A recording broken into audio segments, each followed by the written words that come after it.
Good afternoon. How are you all doing? Afternoon, everybody. Afternoon, Mark, Soul Trader, Brandon, Alex. How are we? Wednesday afternoon. Always a good one. Can't believe Trump's just decided that we won't do tariffs anymore. We will do tariffs. We won't do tariffs. We will do tariffs. We won't do tariffs. Let's all lower our tariffs. Let's rise the tariffs. Let's lower them again. So apparently, Haskett spent last night with the Commerce Secretary negotiating with all the other countries about mutually lowering the tariffs, i.e., what's the point in what we've done? We might as well just go back to where we started because none of this is having any good impact on the US. Anyway, so yeah, more US movement. So basically, as you can see, the US dollar's taken off. Got some, well, so what I say taking off. Euro US dollar coming down, pound US dollar coming down. We've got some US dollar movement. Whether or not it's sustained or not, we'll have to wait and see, but who knows? Anyway, so this morning we had the Bank of Japan rate. Came out as expected. Virtually no impact at all on the yen. As you can see from the ADR dashboard, nothing hit ADR. So no movement overnight. The yen's basically been sold off into the announcement. So I suspect that the moves we've seen for the last week are the market factoring in that interest rate, which was not forecast to change and hasn't changed. So we may well get some opposite movement here, but we'll wait and see what happens. Obviously, today is the big one. It's FOMC. So this evening at 6 o'clock, we've got the Fed rate being announced, expected to stay as is, may not. We'll have to wait and see. FOMC press conference is where we're going to find out what's going on. So this evening, obviously, what we tend to get on FOMC day is rotational markets all day, which is what we're seeing at the moment. Nothing's going anywhere. There's no ADR hits. We are just literally sitting, waiting for FOMC, which is usually what the market tends to do. However, we have got a little bit of strength coming into the US ahead of that. So we'll wait and see what happens. But that's the main news today. Obviously, markets will probably be fairly quiet today. The FTSE and the DAX this morning have been fairly quiet. Dow's taken off. Nasdaq's having a go. So we've got a break pre-market long on the Dow, straight into a monthly rather. It's quite an old one. So we'll see what happens with that. Got plenty of upside. Weekly high is from Monday. So we got 4 hour up to the upside on that. There's plenty of room to the upside. Yesterday's high is the Globex high. So we'll see if we can get a break on the Dow. But the markets, as you can see, stock markets potentially starting to U-turn on really the calming down of Trump, basically. He's been a lot quieter. So there may be some sort of greed starting to kick back in. So we'll have to wait and see. If we get positive FOMC this evening, if the Fed come out and say lots of good things about inflation staying stable and interest rates potentially continuing to come down, we may well see some movement, but we'll wait and see. So that's your news today. Overnight news. Nothing's happening with Russia. Basically, it sounds like there was a dud. Trump fired a dud. Couldn't get anywhere. Nothing could be agreed with Russia about ceasefire. Wasn't expecting it to. So there's lots of talk from Zelensky. Talk out of Trump's camp, talk out of Putin's camp, but nothing really is coming about from any of the discussions yesterday. So no adjustments on that. No difference in the markets. The Japanese, obviously overnight, this is the interest rates. As you can see, just a whipsaw. Market had already factored that in. We weren't expecting any big moves. We weren't expecting any shocks. We didn't get anything. Therefore, the market didn't do anything. Lots of talk out of Bank of Japan last night, obviously, as the way to do the press conference. But the only real sort of red news out of it was that they're expecting upward pressure on inflation. That's not really a shock. Who isn't? With what's going on at the moment, inflation is not going to go down. So you start charging more in tariffs everywhere, it puts the cost of everything up. Cost of everything up is called inflation. So yeah, not expecting anything different. So that's your overnight news. So really overnight, very calm, not a lot happened, nothing new to write home about. As you can see, markets are fairly stable at the moment. So I would expect this ahead of FOMC anyway. So this evening, we're either going to get a big move on the US as something unexpected is announced, or what I suspect we're going to get is some of this. So we'll wait and see what happens. But obviously, bear in mind this evening, this is the first FOMC meeting since Trump has been in charge. Or first proper one really since he's been in charge and been talking about all these tariffs. So Powell could come out this evening with some new information. We'll have to wait and see. But at the moment, the Fed's stance is we haven't got a clue what's going on with the fundamentals. We haven't got a clue what's going on with inflation. Therefore, we can't change anything. And that is what we're expecting. We're expecting a 4.5. So the market is sitting around waiting to see if we get it. So we'll have to wait and see. Always the case with FOMC, it could go either way. It's a bank holiday in Japan as well. So we might get some potential movement in yens later and overnight, but we'll wait and see on that. Tomorrow morning, before I come on, we've got the unemployment rate for the Australian dollar at 4.1, so that's important. Unemployment is what drives a lot of FX movement as well, because it is something that changes the interest rates as unemployment grows. So we need to keep an eye on that one. That can move the Aussie quite strongly. And we've also got the claimant count tomorrow before I come on as well at 7 a.m. So just be aware of those two in the morning. And tomorrow is a massive day again. SMB rate expected to drop. UK not expected to drop. So again, two more interest rates tomorrow. We've had two today, or we've got one already gone. We've got another one this evening. Then we've got two more interest rate decisions tomorrow. So at the moment, markets seem very, very quiet. So we'll have to wait and see what they do. So there's no ADRs. Weeklies, you've just got Aussie, New Zealand, and the Swiss yen at the moment. So Aussie, New Zealand has hit its weekly range. So that's the high from Monday. That is your weekly range hit. We had a beautiful bounce off the weekly range, and it looks like we've got a reversal coming in up to propulsion. And Swiss yen, obviously, that's been selling off. So you've just had a reversal on that, but it was kind of a bit of a messy move this morning. So it is a potential push back down. You've got a double weekly high break here, which is this propulsion move. So that is a very nice propulsion gap, because that was a big, strong order with a little flag break and continuation in it. So this is a good area for retesting if we're going to continue bullish against the yen. But we'll have to wait and see.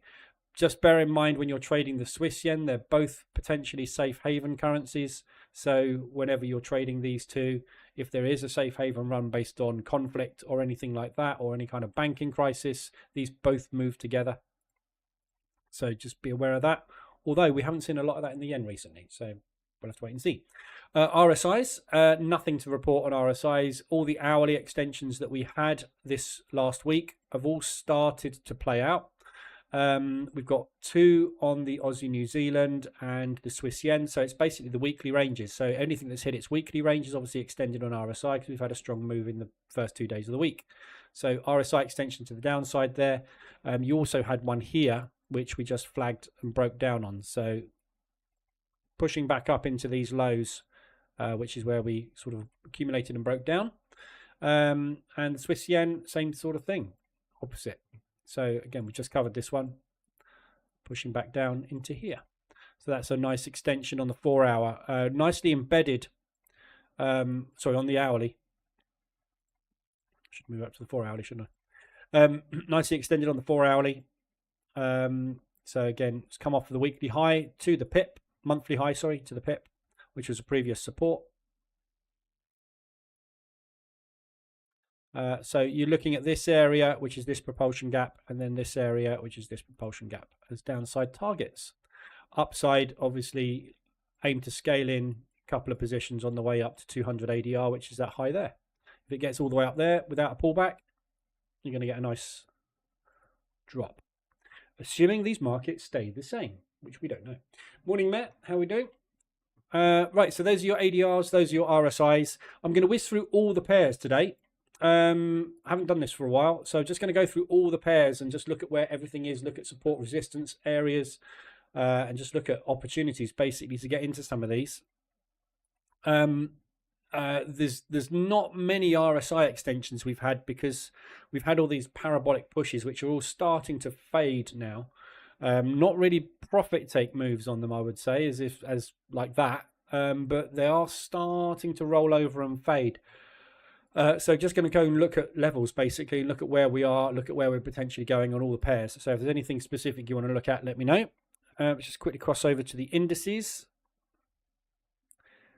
NASDAQ breaking to the downside, Dow breaking to the upside. That's never a good sign. One of them is going to take control, and it looks like the NASDAQ at the moment. Big strong move on the NAS.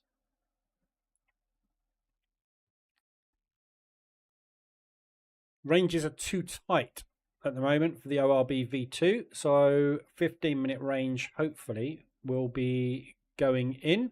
This is all complete now. ORB, actually it's not ORB V2, it's ORB version 3 basically.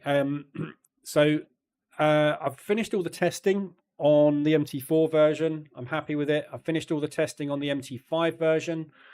It's operating exactly the same, as you can see, as the MT4 version. Everything is drawn in exactly the same. It's monitoring everything the same. Everything's operating exactly as it should. Wrong account. That one. So yeah, I've got the manual done pretty much. I'm recording the video at the moment, which is taking forever. So once I've got the video done, I'll be able to get that up on the website. So it's not going to go up on the marketplace. I can't get it up there. It won't upload. So I've decided to screw it. I'm selling it only on the website. So if you want it, it's on the website. And if you've bought the original ORB, this is a very, very different thing. It does everything very differently. So it's kind of like a new product, if you like, in the way that the logic is from scratch. So it's basically new. It's going to replace the so on the website, opening range breakout, that old EA is gone, scrapped. It will be gone. It's still there at the moment, but I'm scrapping that. And this is going to be the new version. I did considering calling it something different, like the stock index open EA or something, but I thought scrap, it's easier. Just, it is what it is, isn't it? It's the opening range breakout EA. So so yeah, I'll get that hopefully finished. I'm hoping to get the video finished today. It's quite a long, complex video, unfortunately, because of the logic. But once that's done, I can get it up. So hopefully in the next couple of days. So there we go. Let's just wait and see. We've got 1 minute to go. I just want to see if this range is within a tradable level. I don't think it is today. We're a bit and it's not. Like 15-minute range is no good on any of these, unfortunately. So no ORBs on the 15, 10 or 5 today, but the 30-minute range, we'll have to see if we can have a crack at that. But this is not an ideal market today. Obviously with FOMC, it's likely to be a rotation session. So selling the highs, buying the lows as sessions. Buying TPO highs and lows today is a good strategy. TPO's basically this. So time price opportunity. So buying the highs of the TPO. This is the type of day we would expect to have today until FOMC. Yeah, so you see that? Yeah. So this is the type of profile that usually you will put in on an FOMC day until FOMC. So until somewhere around there, you will go into rotation. So value area low, value area high, sell that, buy that. So for ORB, not the best type of day to trade it because obviously momentum breakouts when we've got an FOMC don't tend to happen. So, but we'll see. The 30-minute range, you know, if in the next 15 minutes we've kind of gone somewhere, then it's worth potentially having a crack at a break. But not expecting big things today. As you can see, the Nasdaq's putting straight back inside the open, although the Dow is having a go. So we'll see. I was talking to somebody about futures the other day. About the EA. So just to compare the two, this is the S&P cash. This is S&P futures. As you can see, they're exactly the same. Yeah. There is no difference between the futures market here and the CFD market here. Price action, you get the odd anomaly, like that candlestick there that's not there, because that's basically a doji, so it doesn't show up. But you get the odd anomalous candle, which has got a kind of body which is ever so slightly different in size. But apart from that, highs and lows and everything you will find on futures virtually the same. You will get the odd tick out. You're going to get that because it's a different market. This is a centralized exchange. This is not. This is your broker. So, but as you can see, price action is the same. We are trading on ORB. We're trading momentum breakout price action. Doesn't matter whether you trade futures or CFDs. The strategy is exactly the same. The EA operates exactly the same. However, you will have to adjust your lot sizing and muck about in the strategy tester to get settings correct, because you can only trade contracts, single contracts here. You can trade micros here. So depending on your broker, they will weight each contract increment differently. So this is Robo Forex. Do not want a DOM. As you can see on Robo Forex and the S&P, I can go up in 0.01s. On futures, I can go up in ones. So I can go up in minis and micros. But on some brokers, you will have to go 1 lot, 2 lot, 3 lot. So on your, because I had a question about lot sizing with the EAs, and this is why my EAs have an option for fixed lot size as well as percentage risk, because if you are trading futures and some brokers, you cannot use mini or micro lots. You have to use standard lots, which is why the option is in the EAs for using a lot size. So you would just set a lot size, and you can't use lot increments either, i.e. lot multipliers. So but yeah, just to show you this, they are exactly the same, because I just found one of my Robo Forex accounts has actually got futures in it. So that is the futures market.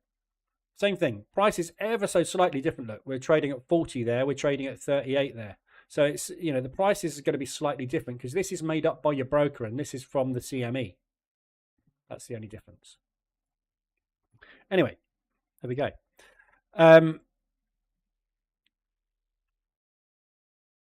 FTSE's coming down quite hard. Okay, Dow looks like it's going for a break today. I've got a double hedge on today. FTSE and the DAX both hedged. So I have got to deal with these. I was waiting until the live to deal with them, so I'm going to do them now. So downside target on the DAX today, I'm going ADR, which is basically this old monthly high, which we've respected a couple of times. Look, yeah. So this is a previous monthly high. We broke through it, retested it, came back down, blew through it again, came back to it, retested it, blew through it, came back, retested it. So this is an area of interest that price is reacting at. So ADR today to the downside. Be lovely to get there and get out by FOMC, because FOMC is going to spike the indices, all of them. So that's the downside target. Upside target, I've kind of left it where it is for the moment, but I am going to pull it down to 4R. So on the DAX, upside target, if it broke up, which I don't think it will, is 4R, which is inside the weekly range. So that's the high, the weekly high on the DAX. I'm not expecting to get anywhere today though. On the FTSE, downside target, I'm kind of leaving it where it is at the minute, which is ADR. This area here is probably the most interesting area on the FTSE to the downside. We broke and retested it. And it's around about 125 ADR. So when I've got an area of interest within sort of quarter of an ADR, a third of an ADR, something like that, it doesn't matter if we get out here and then price pushes through it a bit more, because it doesn't enter the reversal until it's pushed down. So I will get dragged down with it, the pending order, and then it will trigger when we actually push back off. And that's where I expect to get a reaction if we get there. It may not get there because we've got this area here. Yeah, so this weekly low is potentially where we might bounce. So that is also worth watching as a bounce point. It's about 3.5 R to the downside. Can't quite see it. So there you go. So it's just under 4 R, that weekly area to the downside. Upside target on the FTSE, I'm kind of just letting run at the minute, because we've got this propulsion area here.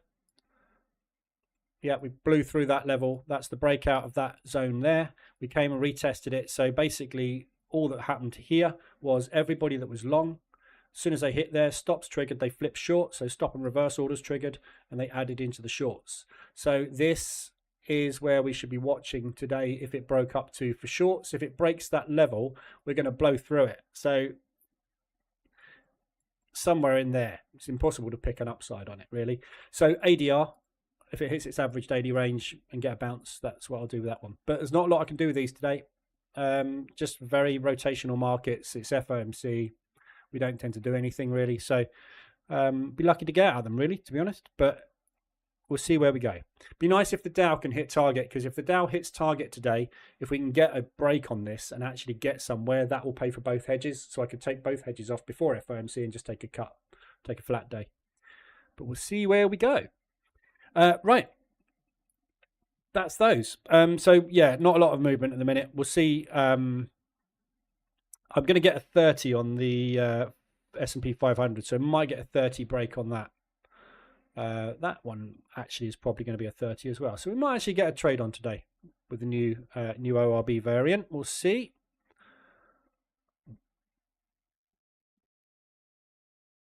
NASDAQ. Yeah, so it'd be nice to get a long break today from all account perspectives. There we go. Long break on the NASDAQ. Right, so I'm going to whiz through all the FX pairs. If there's anything specific you want to look at, let me know. If you've got any questions on anything, let me know. Not many people in here today, is there? We're still getting confused, aren't we, with these afternoon sessions?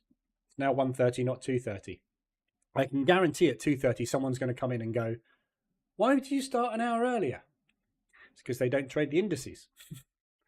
FTSE has looked relatively strong. As you say, it used to follow the S&P. But that correlation has gone. There's a lot of correlations that are going to go. FTSE definitely is a bit different now. I think it's hard to tell at the moment, but I think at the moment, because obviously what we've got with Trump is utter chaos with these tariffs, and he's cutting ties constantly with Europe and everybody, and becoming very insular in the US. That is going to change relationships with currency transaction. This is basically what we're looking at, is currency transaction and stock transactions. It's all to do with trade. It's going to change. So currency correlation and index correlation is also going to change. It does change on a regular basis, but usually it's like it's 80% correlated, then it goes to 65, and then it goes up to 85% correlated. We've got an opportunity here, I think, to see things just wildly diverge and go in completely different directions. So we just got to wait and see what happens with these trade tariffs. As I say, there's news every day about trade tariffs. It's a constantly evolving situation, which is great because it creates volatility. Volatility is what makes us money. Markets moving is what we need. So, but it makes it incredibly complex to try and forecast any fundamental movement. So usually you can say, if this continues to happen, the US will be strong. If the economy is strong, the currency tends to be strong with it. However, there's no way of forecasting that at the moment. Even the Fed can't forecast it. Mind you, the Fed have always been crap at forecasting it. But anyway, it's even harder for them now. So same with Bailey in the UK. You know, we're sitting here looking at 4.5 tomorrow. There was talk about us dropping to 4.25 a couple of months ago very easily. We're not doing it now because we can't, because we just don't know what we're going to have as costs moving into the future. What he's done with the steel tariffs and aluminium tariffs is potentially destroyed our steel economy.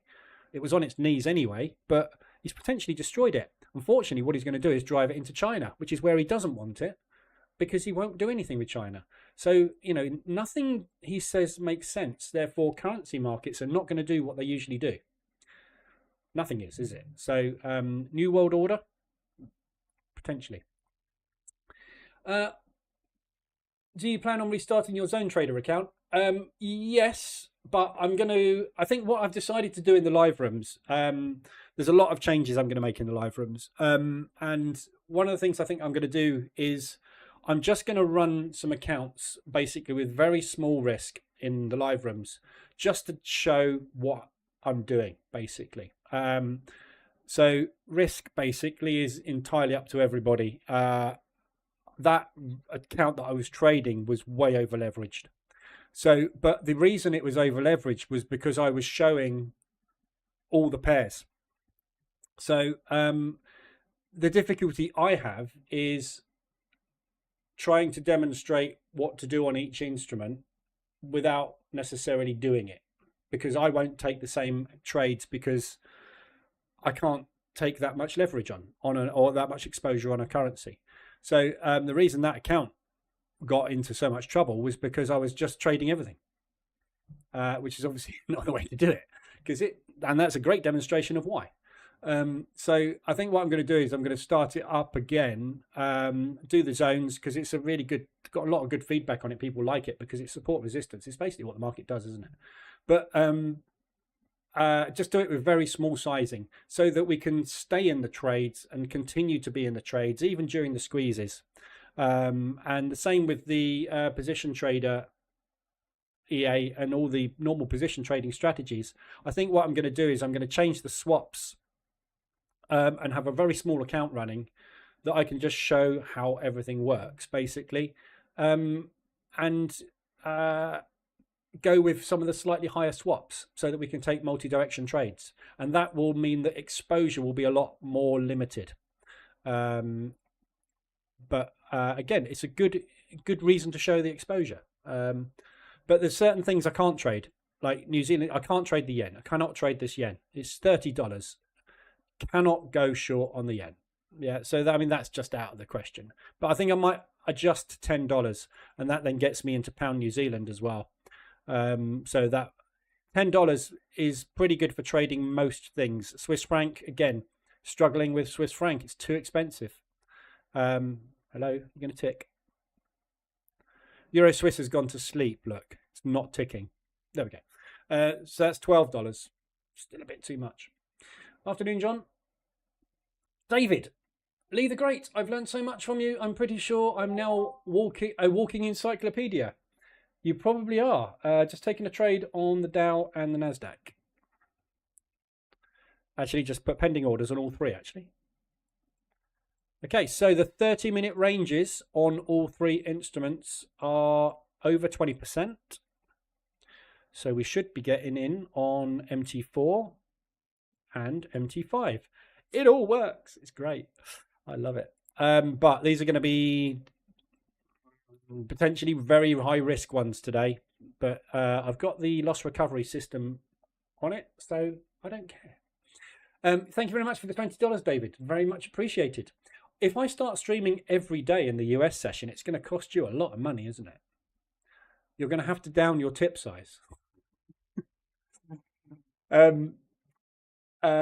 So yeah, and that's one of the things I'm planning to do basically, is to start trading the morning session and the afternoon session again, just so that I can trade ORB in the afternoon session, but I'm going to cut both sessions back to just 45 minutes because this strategy uses, and this is the one I'm going to go forward with. I'm still running SIH, but I'm going to take this forward and put some capital into this because it's phenomenal. But this uses a loss recovery system, so it's something I'm going to trade, not this one, but the ORB version 3, uses a loss recovery system. So I don't mind trading every session with this because it will just manage its lot sizing accordingly to what happens on each instrument each day, and recover the losses. So be interesting to see all the big days going in. And also the big losers as well. Yeah, you're going to get big losers in there. But so yeah, I'm planning to do an 8 o'clock to 8:45 session, and then a 1:30 at the moment to 2:15 session, because this trades either a 5, 10 or 15 or 30-minute range. After that 30 minutes in, that's it. It's in, and it won't take any more trades for the day. So I'll be able to show which trades are being taken and targets on them, because there's adjustable targets on this version of the EA as well. So we have a close area, which obviously can be adjusted. So it makes sense to get out with a partial if we get there, and then highly unlikely we're going to get to 1 ADR ahead of FOMC. I mean, it's just not going to happen, is it? Unless something happens, you never know. News might hit.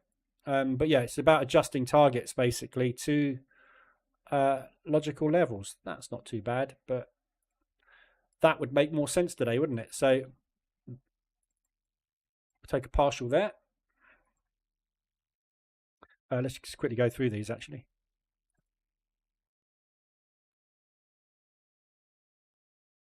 Unlikely to get there, but if we did, that's not a lot of profit, is it really, going there? But it's FOMC day, so if we're going to go into rotation, that's kind of where I want to be out. One loss, actually 2 losses this morning on the on the FTSE. Rotation day, can't make money in rotation with a breakout strategy. NASDAQ, that's fine.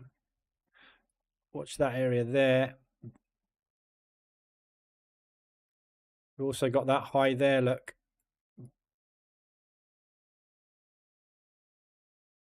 As it's FOMC, I would be a little bit more cautious with these today.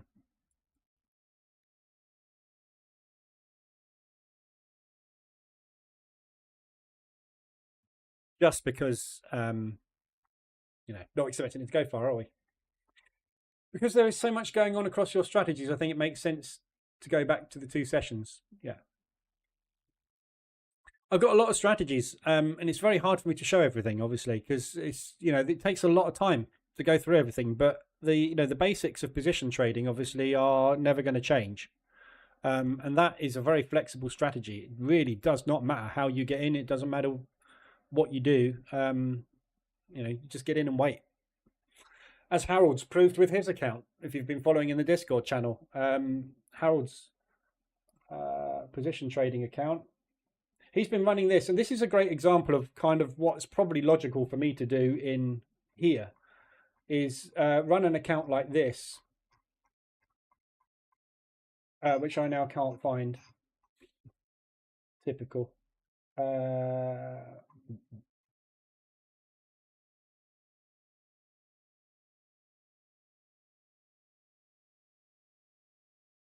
What was it in then?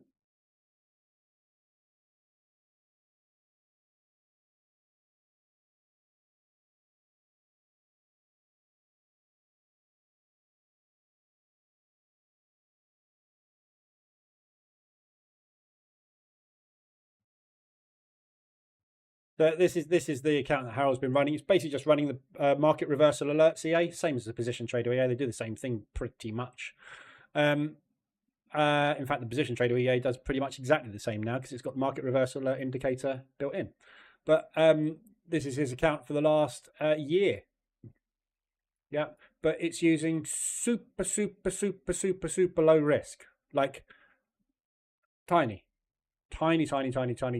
risk. So, this is a great account to use as a demonstration account of what is potentially possible. So every single trade is being started off with a 0.1 lot. Doesn't matter what currency is, it's 0.1. And it doesn't matter because it's a 100K account. It can't blow. It can blow, but it's highly unlikely to blow. If you hold something for 7 months, and some of these trades have been held for 7 months, If you look at the hold times, bloody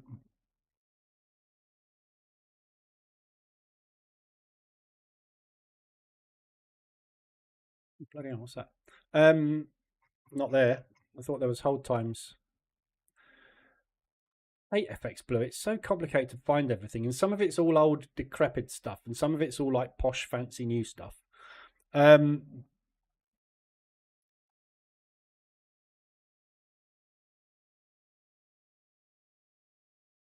Average length. There we go.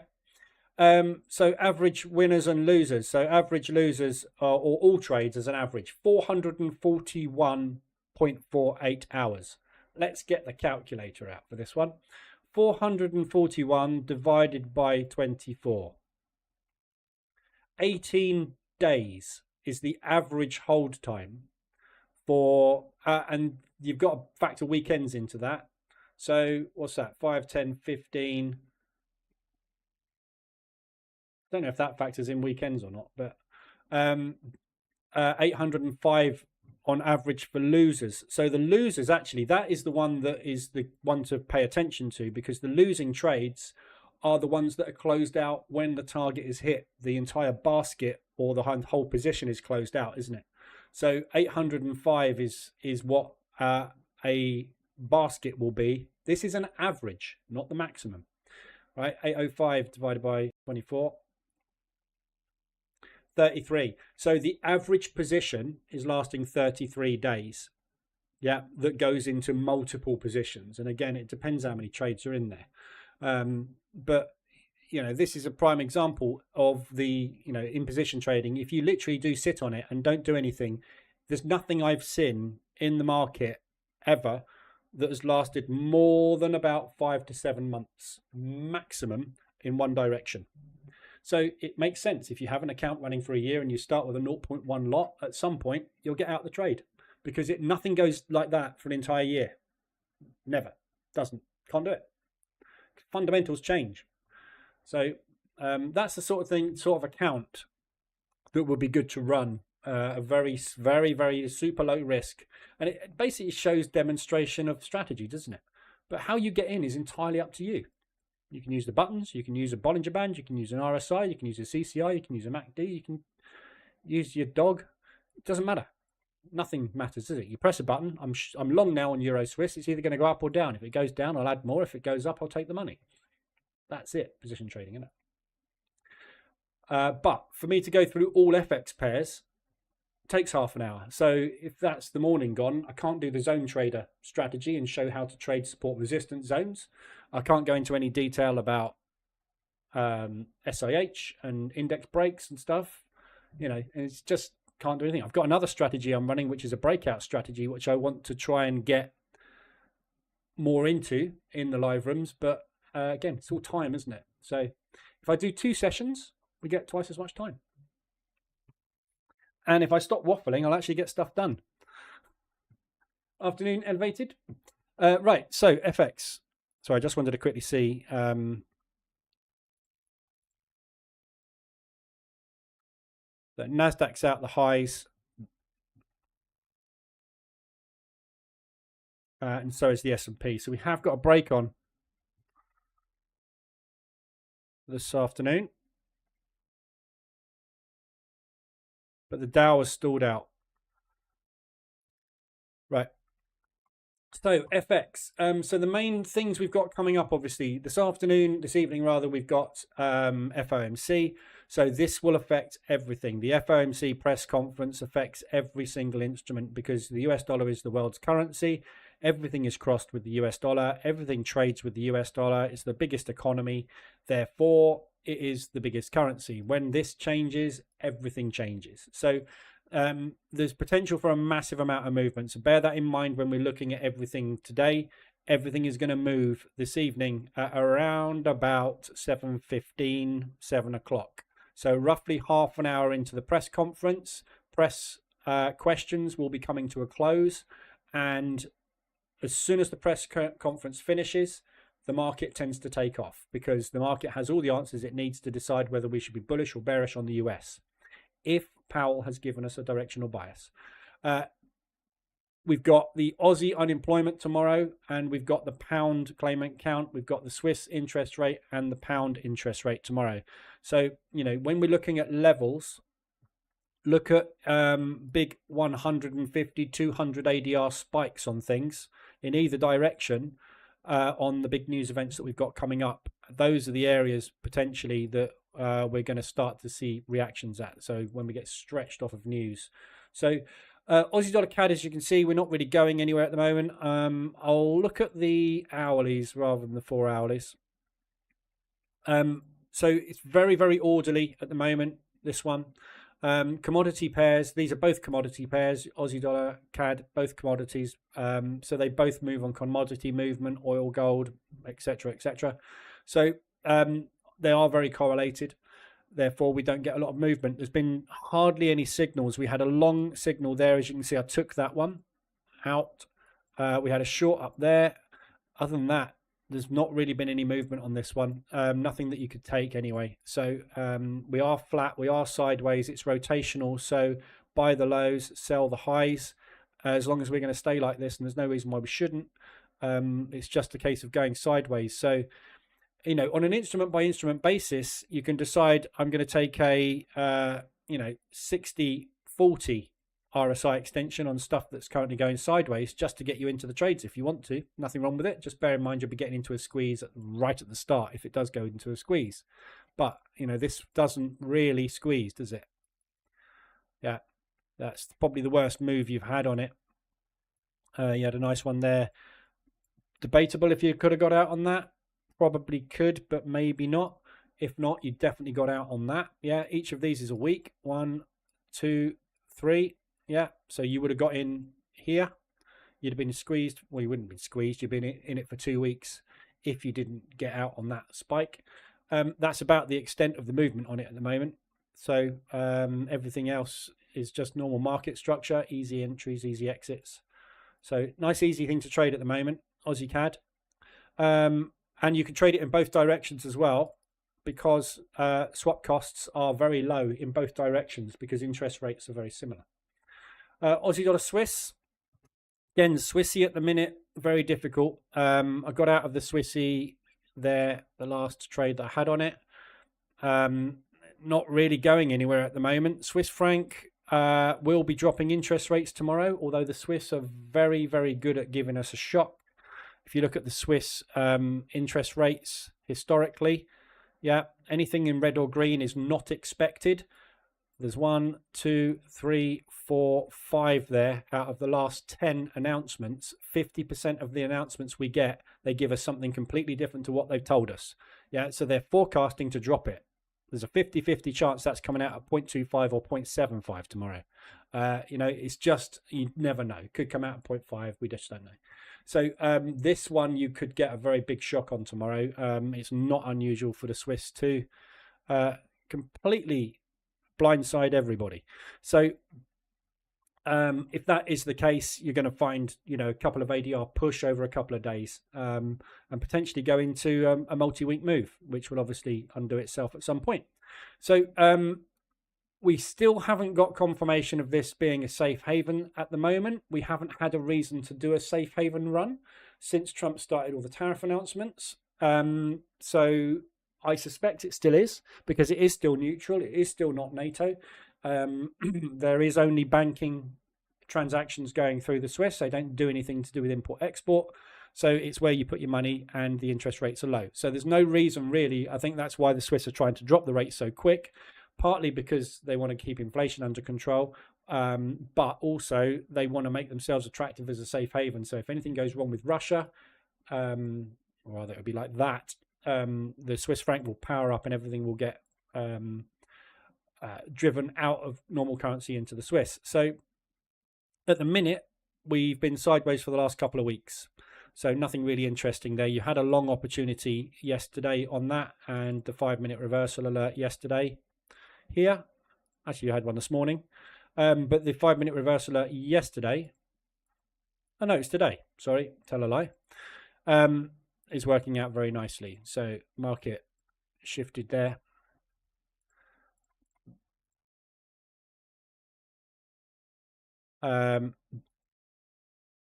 Yeah, all time frames reversed so far. So potentially pushing back up again. But obviously Aussie unemployment rates tomorrow to bear in mind. Aussie yen, all the yen pairs getting hit at the moment. We are still very, very, very bullish yen.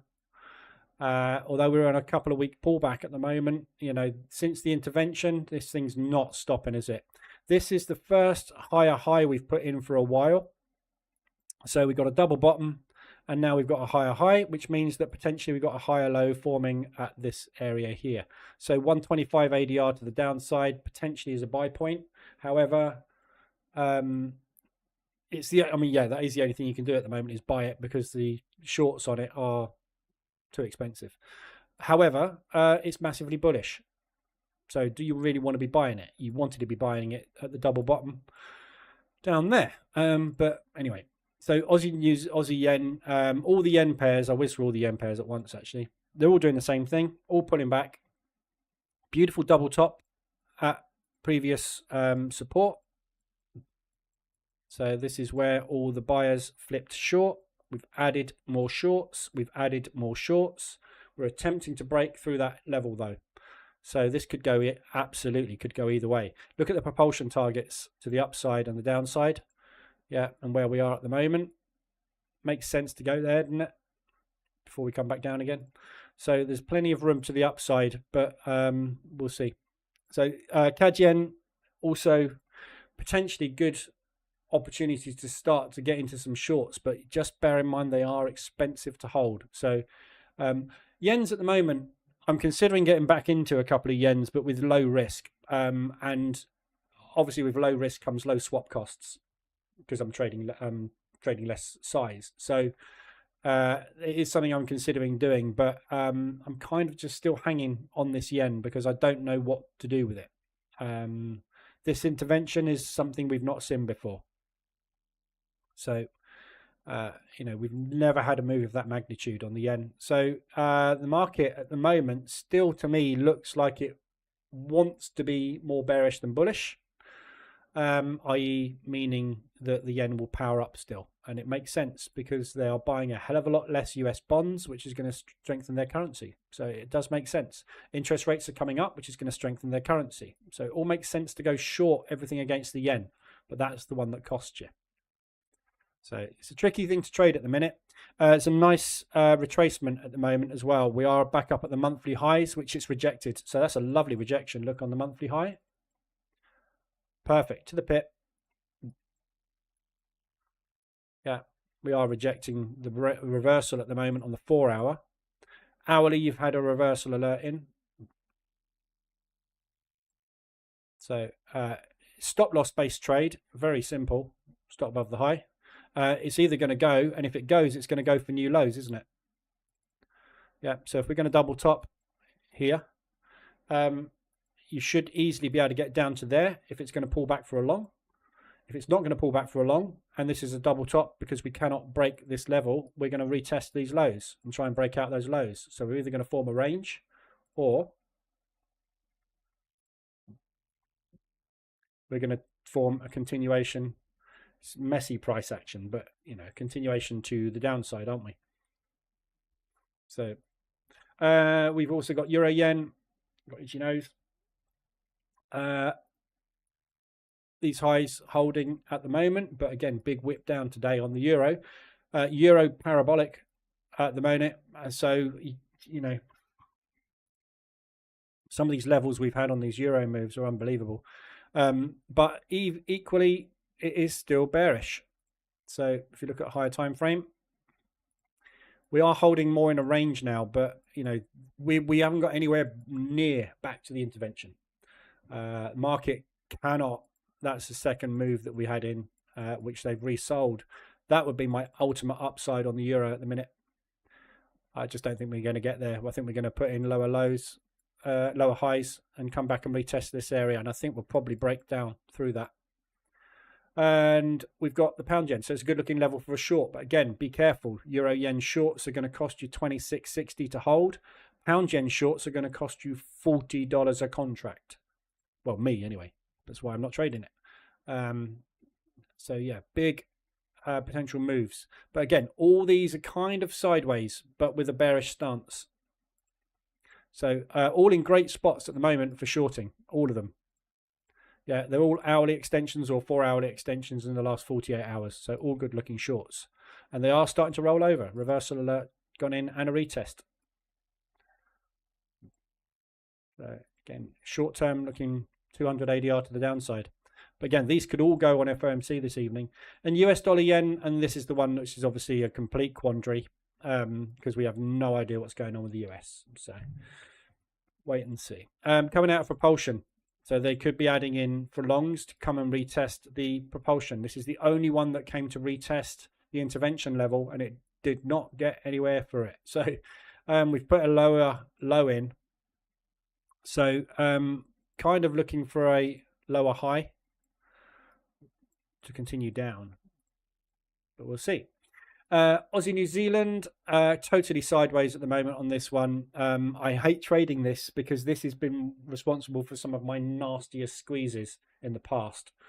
When it wants to go, it really does go.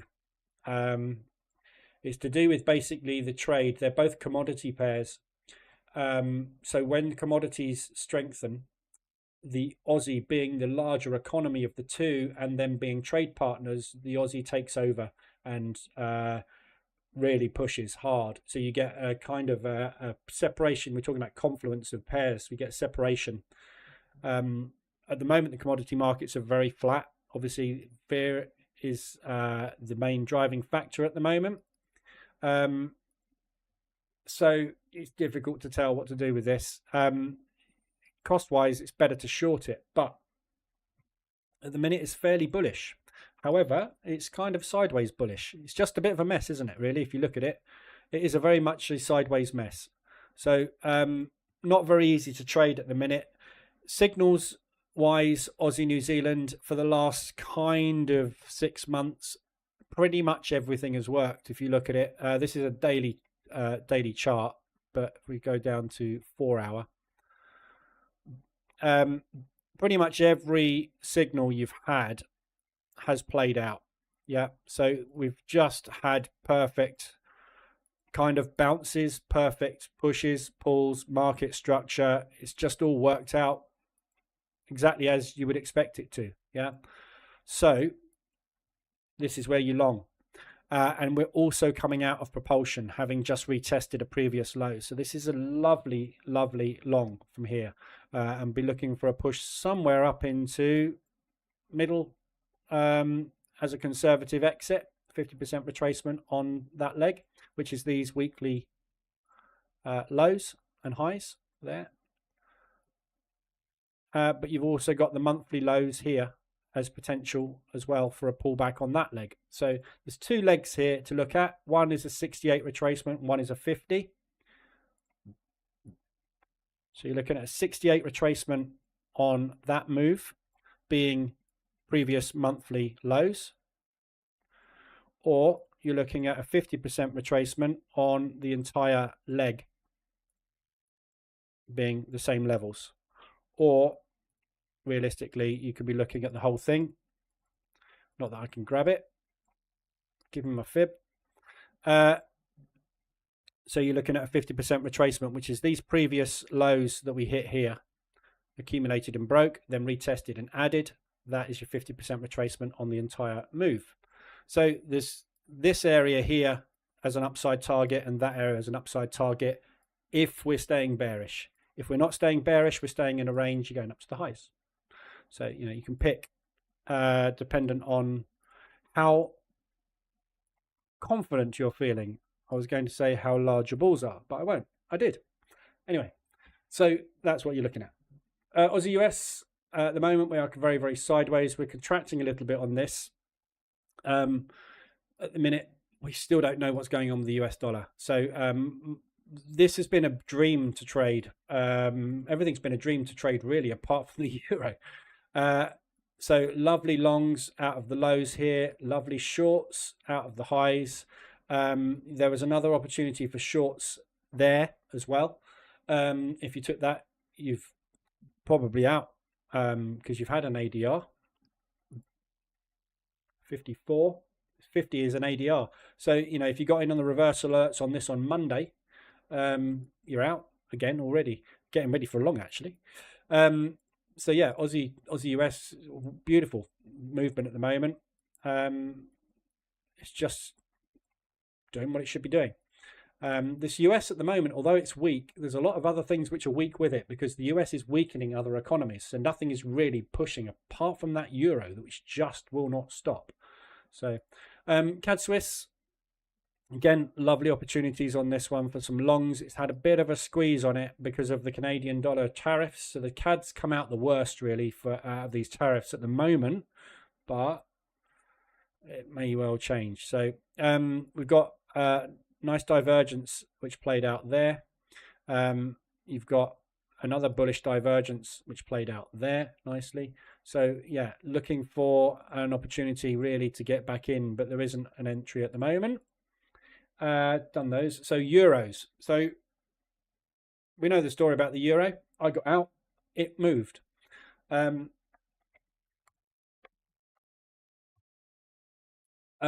the pullback at the moment is looking like a flag break. So a flag break is a 28 retracement, 23 rather. We basically pulled back into that weekly low, which is where I said, watch this for a bounce. Get out if you can there. It's bounced. However, there's two things at play. We are either flag breaking for a new long, or this reversal alert that we got has created new market structure. And this is exactly where you want to short it for a run down into either the previous monthly highs, which is here, which is a 61.8 retracement, or you're looking to come even deeper into a 71.9. But that would require the euro to be bullish if we're going to continue bullish market structure. They are dropping interest rates still. There is nothing but debt coming for the euro with the expenditure on military spending. Now, that is also quite good for the euro because with borrowing comes opportunity for investment. So there's been a lot of buying of euro bonds, potentially in preempting them starting to have to cost more. But whether that happens or not, we'll have to wait and see. So this is, I think, a little bit of an overreaction to what has happened. And it all happened at the same time. Everything happened at the same time with Trump. He caused everything. So the Euro's obviously had the big rally. So the question is, are we doing that or are we flag breaking? That's your choice. I'm out of Euro odd. I'm still in Euro New Zealand. No, I'm not. I'm out of Euro. I got out of the rest of Euro New Zealand. I'm still in Euro US. Yes. I'm still in Euro US. I've got a really aggressive position I've built over the last week on Euro US. I've been building a position in this accumulation. Ready for that. If it doesn't work out, it's going to cost me a lot. But if it does work out, it's going to get a lot of loss back. That's my goal. This area here on, let me just go back one because I'll come on to the Euro US in a minute. So yeah, Euro odd, we just covered. Euro CAD, again, same thing. Had to exit Euro CAD. This has really struggled to put new lows in. We've got into an accumulation on this again. Flag break long. Maybe. But with all of these, you can see when we broke out of the previous highs, that's where it took off parabolic. And then we got a second leg in. Yeah, if you look at all of these pairs, really, not so much with the Euro odd, but the parabolic move was after we broke out of the range. And it's the same with the Euro CAD. Yeah, we broke those highs. So we hit them, we retested, and then we springboarded off from that. So they're all the same, basically. And the question is the same. Euro Swiss is a bit different because they're trade partners, but and Euro Pound, obviously. So out of the Euro Pound as well. So I got out of that beautifully on that pullback. That was a lovely exit, paid for a lot of the loss. Euro New Zealand, same thing, got out of that one. That's a deeper pullback in Euro US. So the question is, are we going to pull back into the breakout zone or are we not? As you can see from the Euro US, it's still making gains against the US dollar. which shows you how crap that US dollar is. Absolutely stuffed. Yeah, if the euro is trumping, for a better word, the US dollar at the minute, you know there's something dramatically wrong here. Yeah, we'll have to wait and see on this. I'm really hoping for an FOMC statement this evening where Powell rallies the market. The stock market has picked up in the last couple of days, so I'm really hoping that Powell's going to jump on the back of that and try and rally the stock market. If he rallies the stock market, we should get some movement in the US, and I'm hoping that we're going to get a US positive move. However, there is a possibility that we're just going to run up here and just go the other way. So really, it's in FOMC's hands this evening. Obviously, something else could happen this evening if we just go like that. So we've got no euro rate news coming up anytime soon this week, so we'll have to wait and see what happens with all of these. But this is kind of this parabolic leg here that we've got on all of the euro instruments is absolutely crying out for a low to break and then an absolute flush. So when you're looking at support resistance, the euro US is probably the easiest thing to spot it on. Whenever you get a breakout of an area which is historically held over and over and over again, you get a propulsion gap.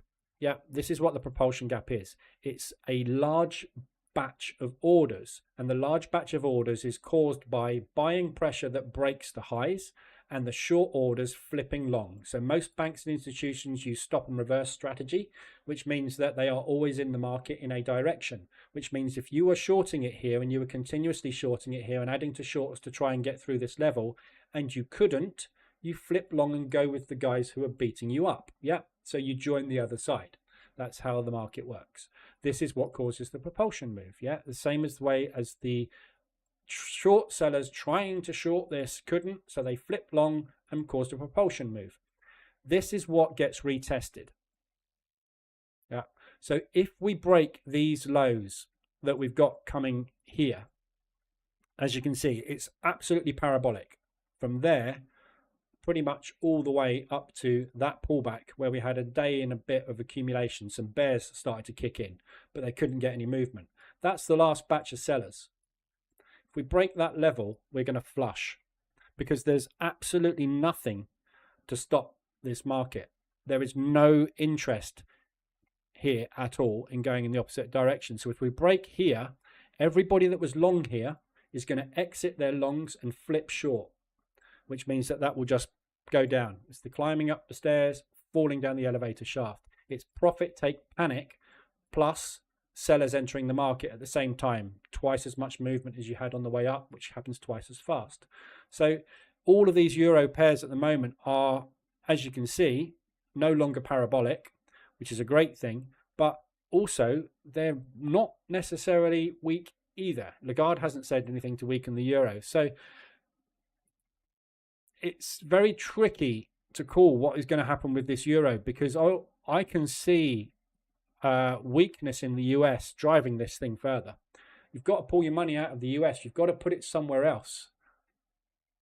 It's the second biggest economy. So from an FX perspective, or the second most liquid currency from an FX perspective, second biggest currency, I should say. So yeah, this potentially has an opportunity to benefit from the US move this evening if it is very, very negative. If they come out very bearish on that, and I suspect Trump's probably poking Powell in the back of the head and saying, you need to do something nice this evening, yeah? Do not devalue the dollar anymore. So I suspect he's kind of got a little bit of a gun to his head behind the scenes somewhere, but Powell is also known for speaking his mind. So we will see. But anyway, I'm looking for that bear move this afternoon, or rather this evening. So first hurdle is propulsion gap. We need to get through this reversal here, which they rebought. Yeah, they rebought it this morning as well. So if we can crack that level and break through that propulsion gap, we're looking at these lows. And if these lows go, we're flushing. So a 125 ADR move on the US dollar in FOMC could cause a parabolic move in the opposite direction. So it's all hinging, I think, on this evening. But, you know, Powell could also come out and flatline the market and say nothing bullish and nothing bearish. The remit could be keep it all under control, keep it where it is. We don't know what the backup plan is here, do we? He must have one because he's destroying his economy. So there's got to be some complex backup plan somewhere, hopefully, that is going to dig the US out of the mess that he's causing. But he also said he was going to end the war in Russia within a week, stroke 2 weeks, stroke 3 weeks, stroke, come on, Trump, you've been in for a couple of months now. You still haven't done it. And yesterday's phone call didn't go well, did it? So maybe this isn't going to go well either. We'll wait and see. Let me just quickly check the indices. Dow, we've got a 2-hour break.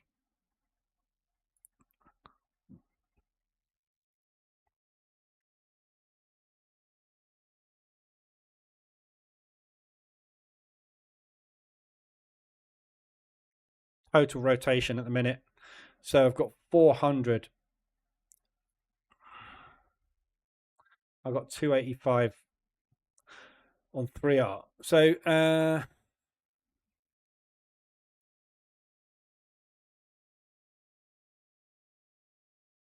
500.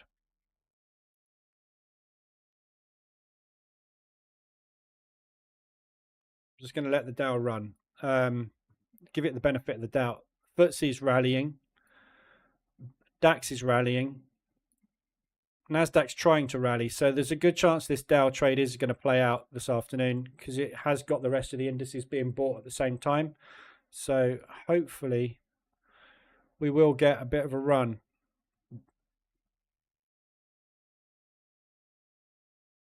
It's not very convincing, is it, though? Right. So pound odd. So all the pound pairs, as you can see, have also benefited with the euro. So the pound and the euro will often move together. Big trade partners. One is always usually good for the other. However, our economies are both in the same situation at the moment, as in we need to find more money for defense spending. There will be more borrowing, which again will short term boost the currency, which is I think what we've seen, options purchases on bonds and currency basically driving this up. We are starting to reverse down. We haven't put a lower low in yet, though. So at the moment, we've kind of held this area we previously hit. Yeah, we hit that again, accumulated, broke through, which is what caused the propulsion move. Propulsion move was added to, and now we've put in a higher high. So it is still looking very bullish for the pound. But also, equally, we've got a triple top rejection as well. So we are hitting a brick wall. There's an iceberg order here that's not letting it through at basically at $2, 2 Australian dollars. So yeah, we'll see. At the minute, it's kind of bullish in respect of we're getting up to an area we want to start selling at in these propulsion gaps, but it's not really getting anywhere convincingly. So you had a long opportunity here. You had a short opportunity back there, which you are into and out. So it's quite easy to trade now, but it hasn't been. These pounds and these euros all got massively squeezed at the same time. So, you know, this is one of the problems, again, caused the issues with the Zone Trader account. We had multiple squeezes at the same time, which is not normally what you get. Usually when one currency squeezes, the rest of them are quiet because the money's been pulled out of the other currencies and squeezed into one currency. There's a fundamental reason why you want to buy a lot more of that. You've got to liquidate other assets to buy it. What we've had in this case is liquidating lots of assets to buy two currencies at the same time, while one currency has been collapsing, the dollar. So you've had three very large movements all correlated at the same time, which is what's caused all of this panic and caused the market to go into fear mode and obviously sell the crap out of everything. So it's very, very, very, very tricky to call anything from a directional bias at the moment. But right now, you've got market structure breaking to the downside. So we've got these highs. We've broken that low. So we've got a high, a low. Potentially, we've got a lower high for a drop to come back and retest either, not that level, either this level again, or we're going to come down to a little bit lower and retest and find some support somewhere down here in all this propulsion. Don't forget propulsion gaps are so important. Propulsion gaps get filled. This is why we have them on the chart. Yeah, every single one of these grey ones here was a blue one. Yeah, propulsion gaps get filled. These are large bank orders with imbalances which need to be corrected. The market will always try to get back to them unless there's a fundamental shift that means it's just not possible, in which case there's a loss on the books. It can be made up elsewhere, but it's not efficient. This is why they call them inefficiencies in the market. Yeah. So that one's filled. They rebought it back up again. We've got those up there. They will resell those.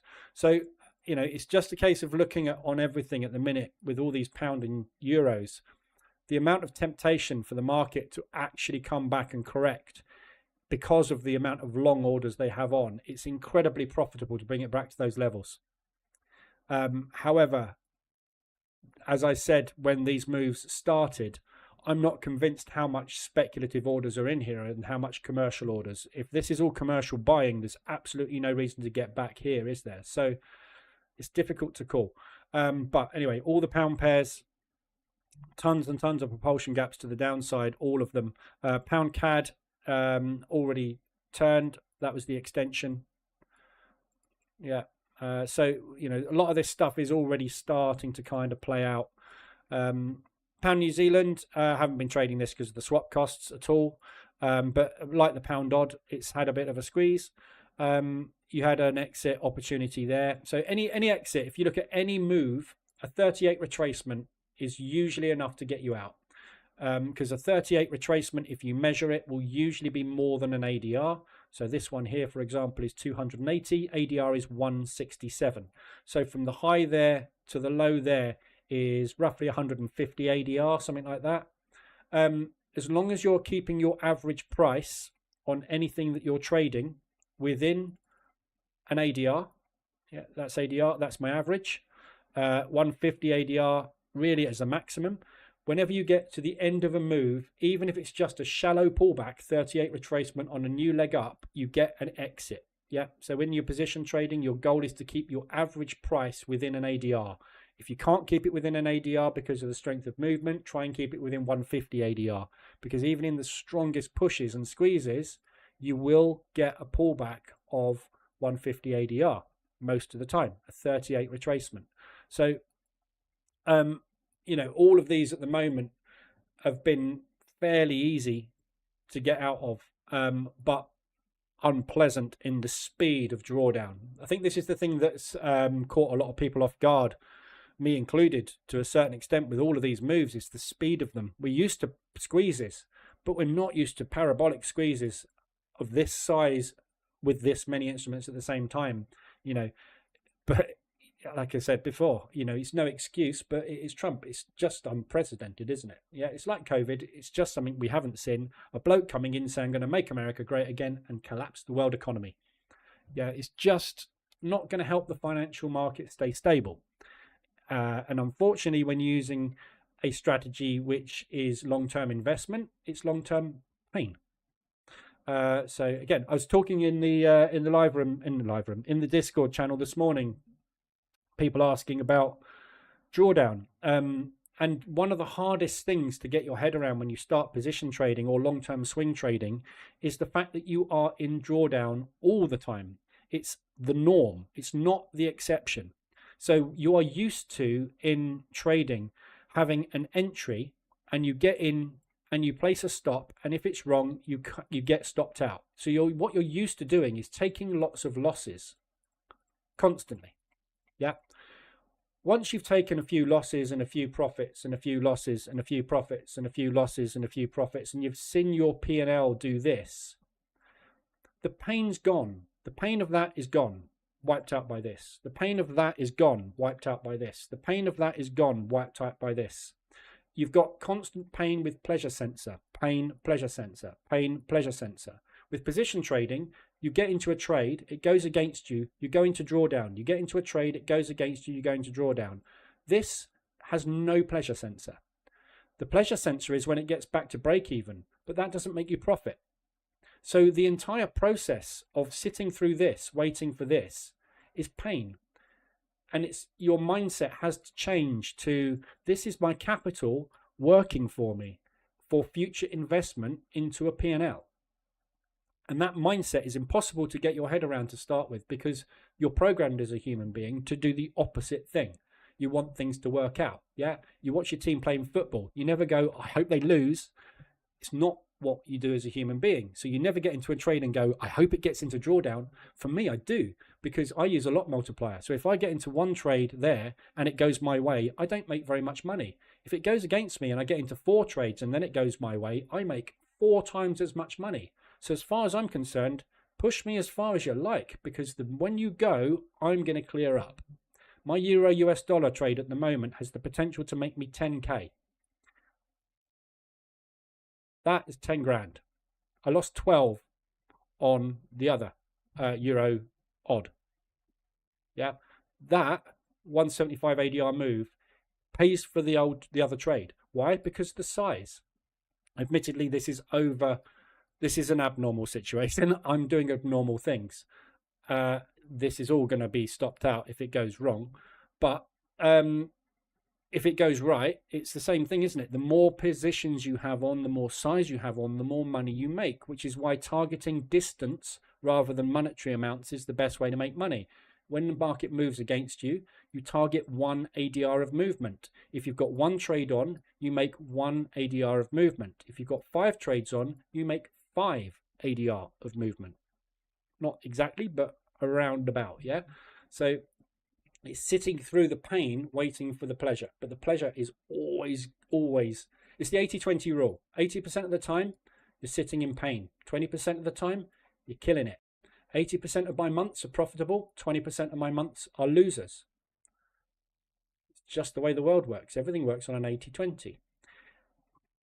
80% of women fancy 20% of men, I found out the other day. That's unfortunate for the 80% of men that are ugly, isn't it? Apparently it's true. Fortunately, there's no way to find out which camp you're in. Anyway, pound US dollar. So yeah, looking for that to come down as well. Again, I've scaled out a lot of this, taken a lot of loss on this, but a single 175 ADR move to retest the previous week's low gets not all of that back, most of that back. So all hinging on the US this evening. New Zealand dollar, at the moment we've had a very strong New Zealand move, but it came off the back of an incredibly weak New Zealand move. So again, it's just the pullback on the previous leg. So we're looking basically for either direction now. That's the interest rate announcement for the New Zealand. Whether we get back there, it's a tricky one to call, but that's what sent the New Zealand dollar back into that spiral again. But look at all the previous ones. This is a 4-hour chart. Yeah. No reason why we shouldn't be putting in a lower high. We should be able to get up to there and continue this leg up. However, we are hitting a previous resistance. This accumulation is a previous support, which turned shorts. So they could be pushing the shorts in here. Could go either way. But either way, if you take RSI extensions, it doesn't matter. This is the beauty of it. It doesn't matter if you're taking an RSI extension. If it's the right one, happy days. If it's the wrong one, it'll be the next one.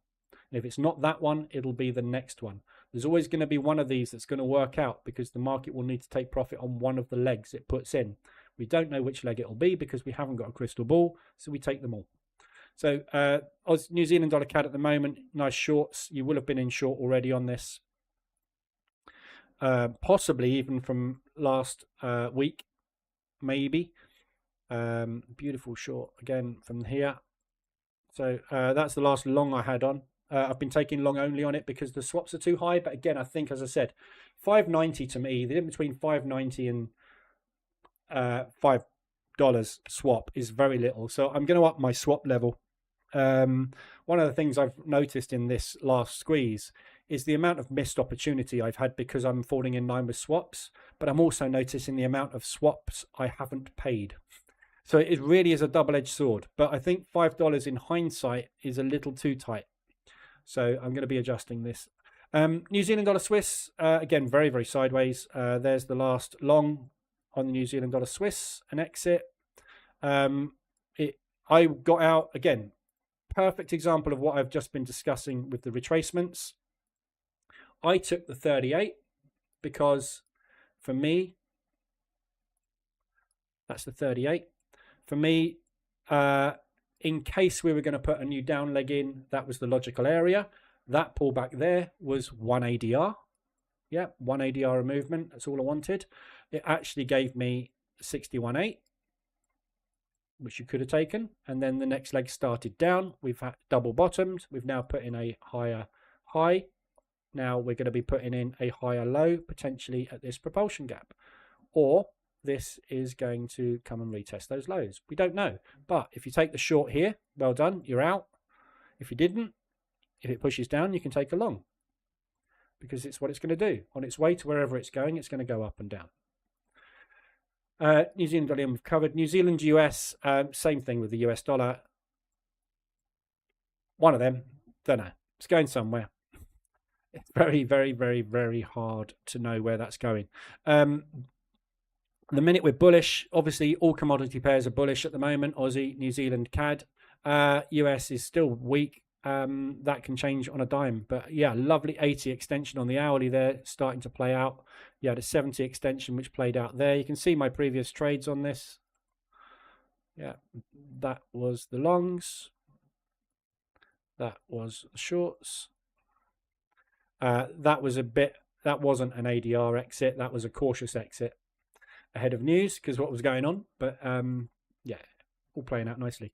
US dollar CAD, very, very sideways. So again, the trade agreements, this is obviously Trump trade announcement, tariffs. That was the undoing of the tariffs. Then the tariffs have gone back in. Then the retaliatory tariffs were going to go on and they decided not to put them on.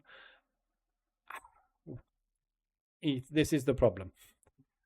Absolutely no clue. This could go absolutely anywhere. Oil price is being affected by all of this as well. Canadian's biggest export. You know, energy, CAD. So CAD is a commodity pair. It's oil, it's energy, it's timber. There's all sorts of commodities they export.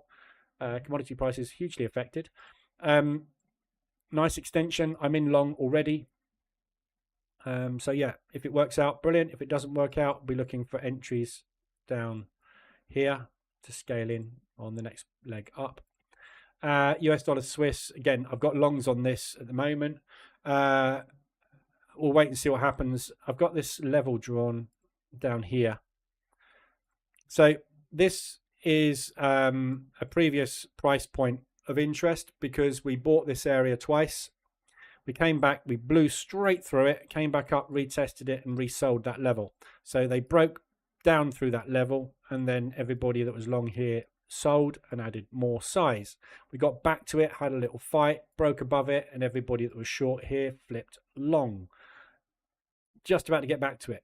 I get the feeling it makes sense to come and retest this level. However, obviously FOMC could just kick the dollar. Yeah, support and resistance holds when support and resistance is tested on normal price action.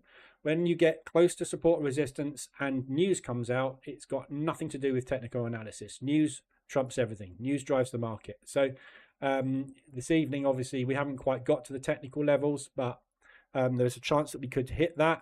Obviously, there's limit orders there which will fire. So it depends on how much we hit it with as to whether we get overwhelmed by buyers again. And if that happens, we will break that high and we'll be off. Equally, it could just go. In fact, it's going at the moment. Look, we've got quite a lot of US dollar strength coming in. We're about to get a reversal alert on the hourly. Little bit. That might be Swiss franc weakness, actually. Let's look at the other Swiss pairs. Yeah, this is Swiss franc weakness coming in at the moment. Euro Swiss won't move because they move together. So we've got, yeah, so it's a bit of weakness coming in on the Swiss franc. That's what's driving that up at the minute, not US dollar. But again, you look at my exit on this. I've got 1, 2, 3, 4, 6 on this now. Exit is 125 ADR. If we come up on the news and retest that high, I mean, that isn't enough room for me to get out. That's only 30 pips, which is half an ADR. 60 pips is an ADR. So my exit target will be this propulsion gap to the upside. That's 1 ADR, which is what I target at the minute.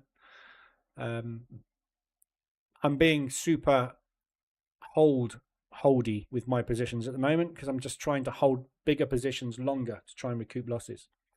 Whether it's the right thing to do or not, we'll have to wait and see. So there we go. So that's everything covered on that side of things. I remember you had a bad experience with oil, but maybe worth another look. There are lots of mean reversion moves, albeit the primary trend has to be down. Yeah, oil's one of those things. I'm trading oil at the moment here with the breakout strategy because it's short-term breakouts, and oil is volatile. So it's a good instrument to trade breakout strategy on. So it's one of those, I think, at the minute, from a position trading perspective, as you can see, it's kind of basing. They've called $60 a barrel, which, if you look back, is down here. Yeah, that's 61. That's 60. That's 57. So 60 is there roughly.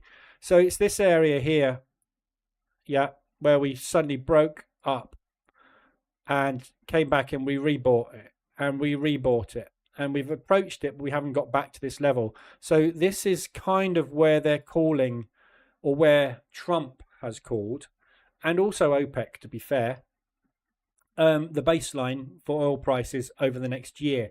So they want to try and keep oil around about $60 a barrel.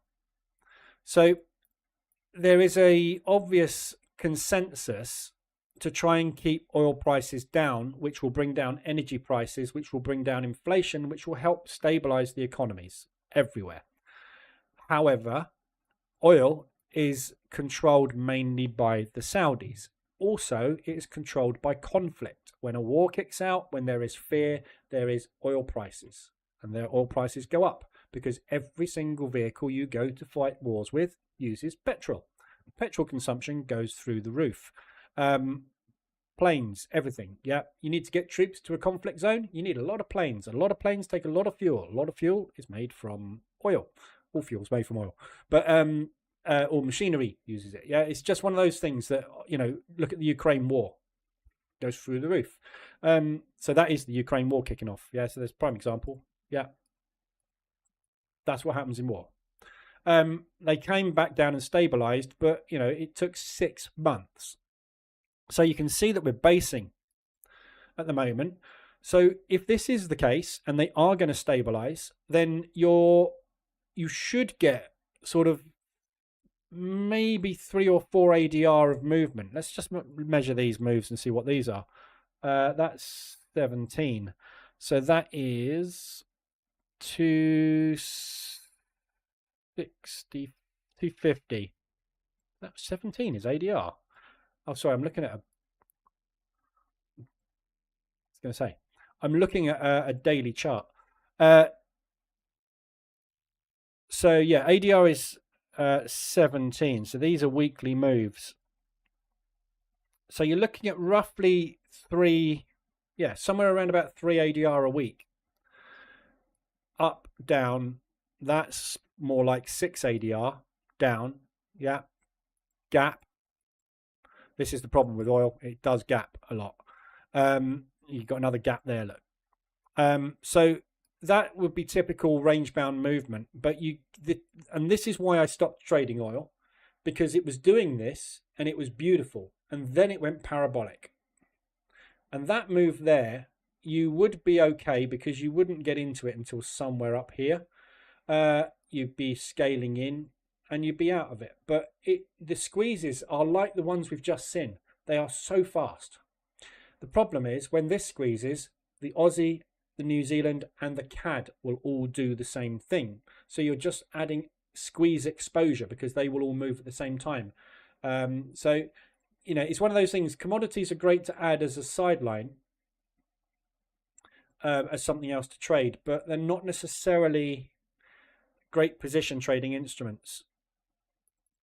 You know, don't get me wrong, I made a lot of money. If you remember that, I made a lot of money that year in oil, and then I gave it all back in one squeeze. But that was because I got cocky and I over leveraged with it because it was making so much money. It was so easy to trade.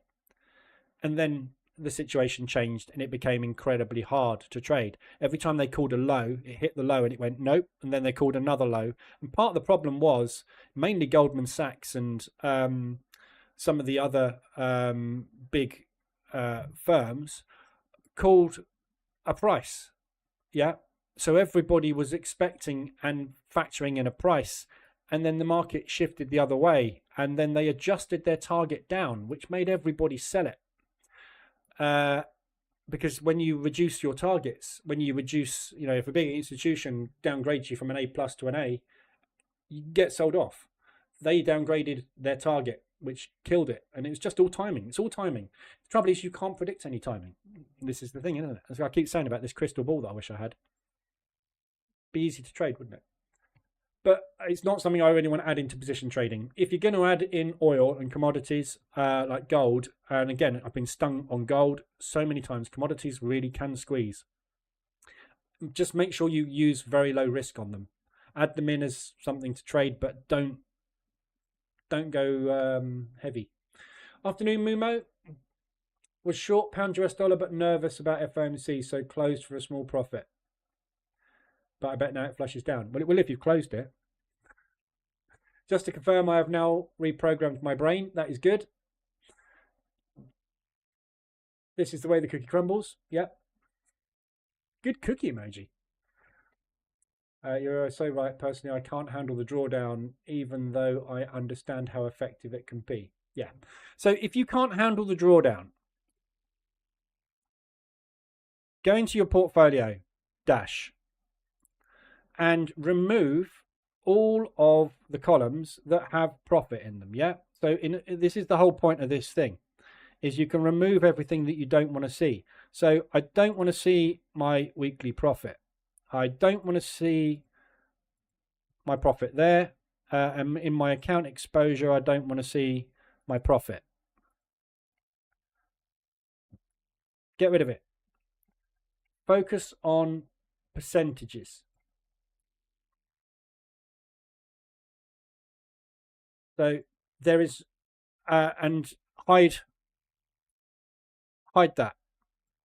You can't really hide that. So what you've got to do is, in the settings, you need to change the default. Where's the defaults in here somewhere, aren't they? Defaults. Default button percentage is false. Nope, true. And then profit amount is false. Yep. So that's your default. So you only see percentages. You don't see the profit. You don't see the money. You see the percentage. Yeah. Your brain is not affected by percentages. Your brain is affected by money. You can't spend a percentage. It's a psychological thing. Yeah. When I switched over to high monetary amount accounts, the first time I traded a 200k account, I got it wrong, really wrong.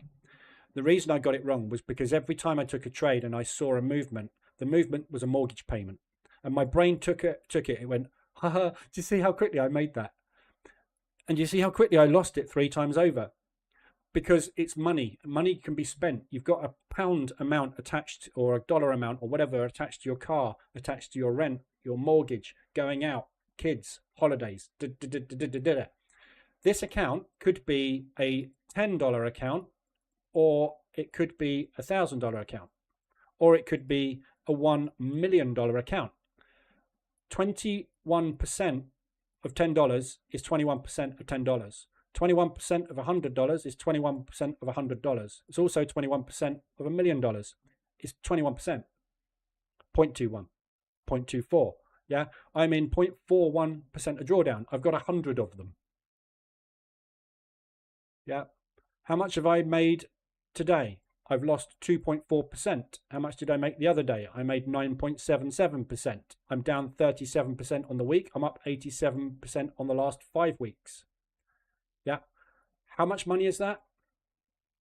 Don't care. Doesn't matter, does it? What matters is keeping your account green as possible and minimizing the red.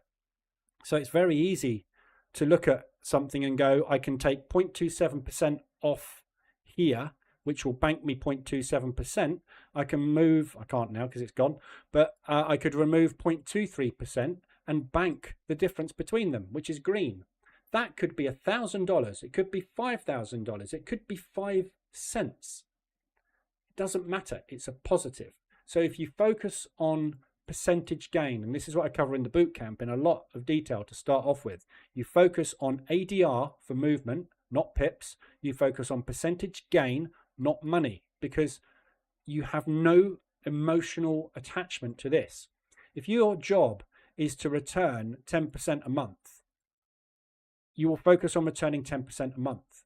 If all of a sudden you see 7K, you'll be like, the wife wanted that holiday. I could take the holiday. I could take the money now and buy the holiday for her. Yeah. But that's not the right thing to do. The right thing to do is to let it go to where it should be going. And this is why, again, targeting ADR is a brilliant thing to do. Because when something has moved a distance, and I use fib to demonstrate the point because we all know that market structure pulls back, and it will pull back to a level, and it often does respect these levels. You never know which, but it will. So it's a shallow, medium, and a deep pullback, or a flag break. One of those is going to happen if it pulls back. So when you're targeting, if your average price is there, target one ADR beyond your average price, because if it is going to pull back and it's pushed for 5 ADR, it's only got to pull back 20% of the move. 23 is a flag. It's easily going to do that.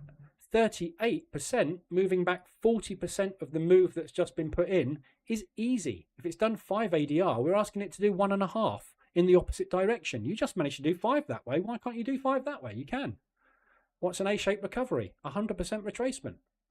Yeah. So if you look at levels, areas, rather than monetary amount when it's moving, you won't be tempted to go, oh, I'll get out, because you don't see it. Yeah, it's a psychological thing. It's a very hard thing, which is why I always try to focus on percentage gain, because percentage gain is what is going to help you. Yeah, it's going to make you the money at the end of the day.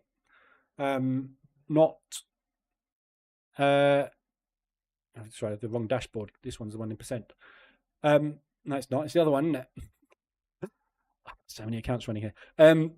It's this one. So yeah, you focus on this. Yeah, I can right now. I can bank 0.5%. How much is that?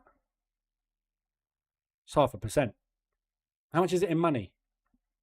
Don't know. I'm down 2.4, so it's not worth banking it, is it? Because I've got 2.4 to get back. So I can bank 0.8. Should I bank 0.8 when I've got 2.4 down? No. If I was up 2.4, I'd be looking at it and going, maybe I should bank 0.8. But it's numbers. It's not money. There's no financial attachment to it. That, for a fact, I know is my car payment. Pretty much. Just shy of. But it's not, is it? It's 0.52%. This is why the dashboard does what it does. Focus on what you want to see and what you need to see. Again, the profit column here in the recent orders, that can skew you as well. So you're seeing all this information here. Get rid of it. Individual trades. Oh, you can't in that one, can you? I need to change that.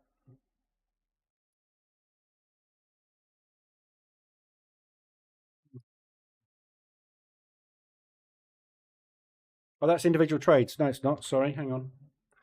I thought I could change those.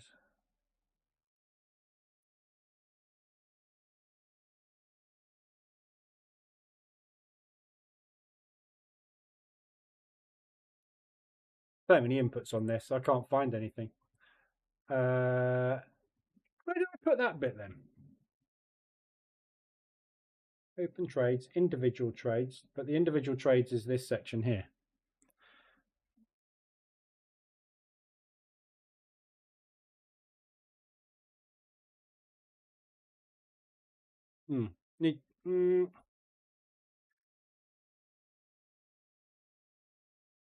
Yeah, so recently closed, you can't... let me set that to 0. If you set that to 0, that probably hides it. No, it doesn't. Can't get rid of that one. Sorry. Anyway, there you go. Euro US dollar looks like it's starting to roll over bearish. I really hope so.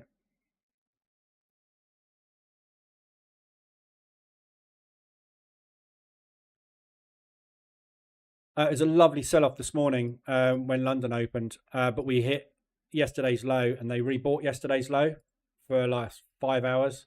We have just broken yesterday's low, but we've got to get through this propulsion buy here, which again was what they bought up. So if we can break here today, I covered this earlier on in the stream, if we can break this propulsion gap today, there's a good chance, I think, of a 125 ADR flush today, possibly even 150. Or tomorrow, depending on what happens in FOMC. So, but it's all down to FOMC. I'm kind of hoping,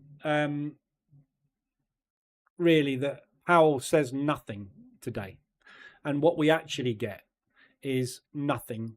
A little bit of a whipsaw up and down, but no directional bias, long or short. Yeah. So, it's a case of just hoping that we just gradually grind back down from here and undo this, because the market has certainly stagnated for the last week. So doesn't look like there's any buyers left, but equally they are not willing to get out of the move, which is what makes me think this is potentially commercial orders rather than speculative, because we would normally see a profit take on it. We're seeing that. But any of you that trade wick-off theory, we've just had a wick-off spring. So if we can base down to here and hold at 125 ADR today, that would be your symmetrical triangle at previous support, which is a sign of a breakout starting. If you believe in wick-off theory, which I do and I don't, because half the time it works and half the time it doesn't. Like everything in trading, wick-off either will work because it will come down, or it won't work because it goes up. Did you manage with MQL5 with the ORB update? Nope. So ORB, it's all finished. It's all ready to go. I'm going to set it on the website. I can't get it up on the marketplace. It won't accept it. I don't know why, and I can't be asked to argue with MQL5. I'm not doing MQL5 anymore. Everything that's up there is up there on the marketplace. It's also on my website. I have struggled. Every single time I upload a product, I struggle to get it up there. And it isn't just me. If you go onto the MQL5 forums, they are full of people saying, what does this error mean? I'm trying to upload my EA, my indicator, my whatever onto the marketplace, and it gives me an error 1300. Error 1300 is a generic error to do with X. You look up the solution, and the solution is already in your EA because it has to be. Yeah. And you end up batting your head. I have spent days with all of my products. Every product I've spent days trying to get this thing through the automated system. It's all fully automated. Yeah, there's no human beings you can talk to. It's an automated verification system that does not tell you what the problem is. I have uploaded the position trader EA. Yeah, and it's passed. I upload the position trader EA again, and it fails. No code change, same version, exactly the same line count. I just put a 1 on the end of the version number with the same code, and it fails the second time. It's totally broken, and I just can't be arsed with it. So sorry, I can't get it up there. I've tried for 2 days last week, and I've given up. So I'm selling it on my website. You can download. You can't. It's not up there yet. So this is the old version of the ORBEA. The new version is a total rewrite. It's totally different. Started from scratch. There's nothing the same. Well, it is the same. It's the same numbers, i.e. it works on the open 5, 10, 15, but it doesn't work on pre-market. It just doesn't work the same. I'm doing a video on about how it works at the moment, but you can buy it on here. And there's a demo as well. You can get the demo, but it's not there yet. You would be getting the old demo. So I will upload when I put the new one up, I will let everybody know, and it will say opening range breakout V3. The video will be different. This content will all be different because the logic is completely different. So you'll know which one it is. But I can't get it up there. So if you want to contact MQL5 for me, feel free. But you will also get their bot, and you will also get no response. And you will also go to the forum. I went through it last week in one of the live streams. I showed the error message. I don't think... I haven't got the error message anymore. Yeah, no, it's still there. Is it? Hang on a minute. Let me just see if I can find it. I just want to show you again because, you know, I don't want to be accused of warmongering. Not warmongering, but,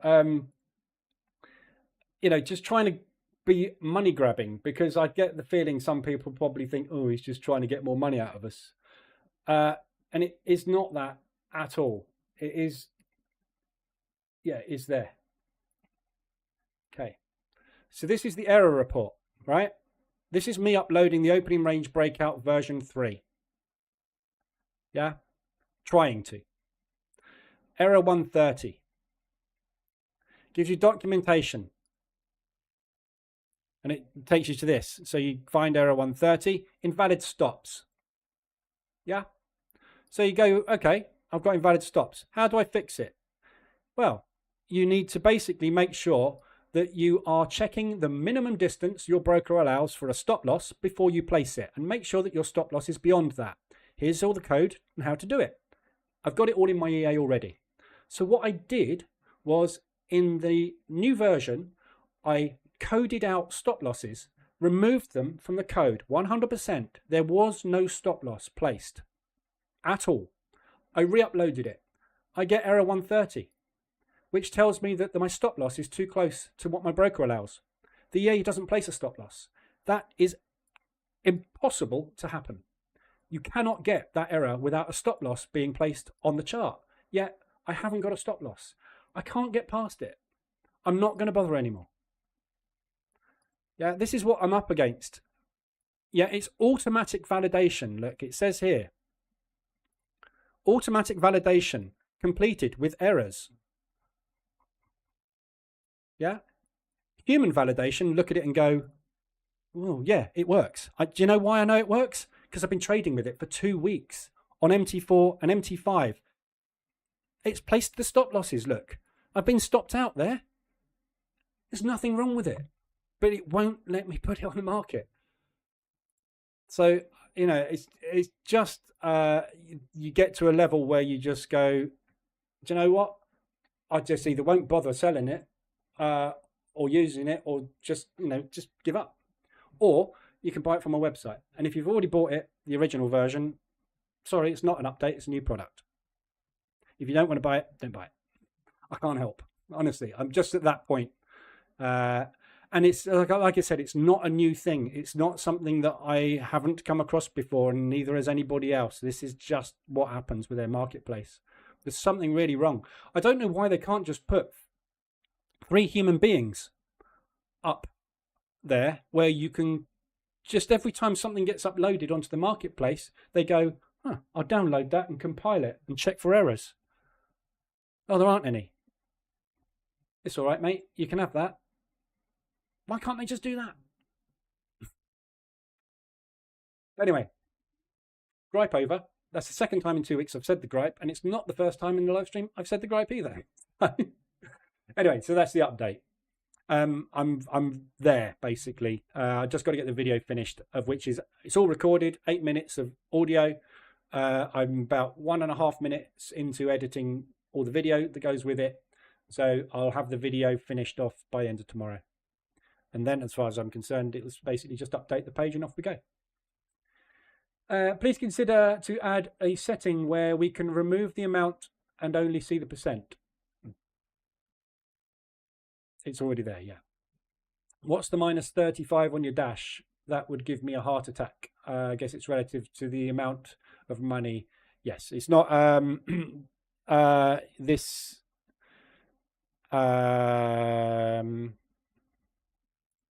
this one. Yeah, ignore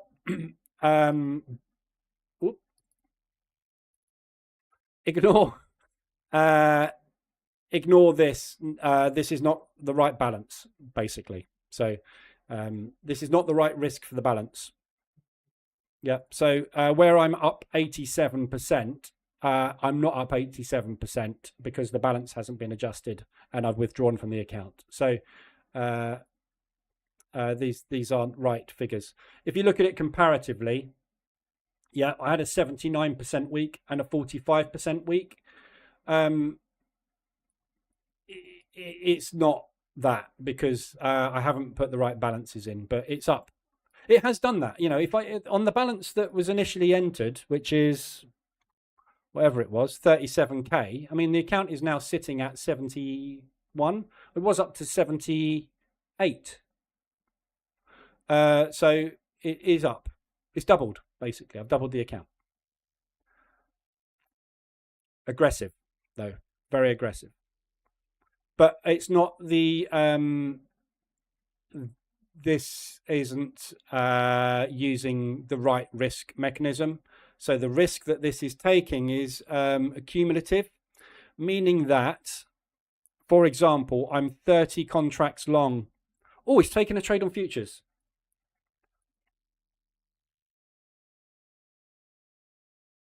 So I just need to see what that actually is in money.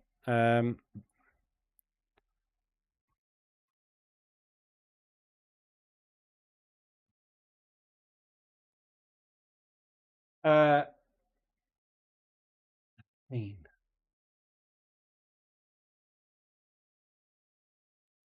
Right risk.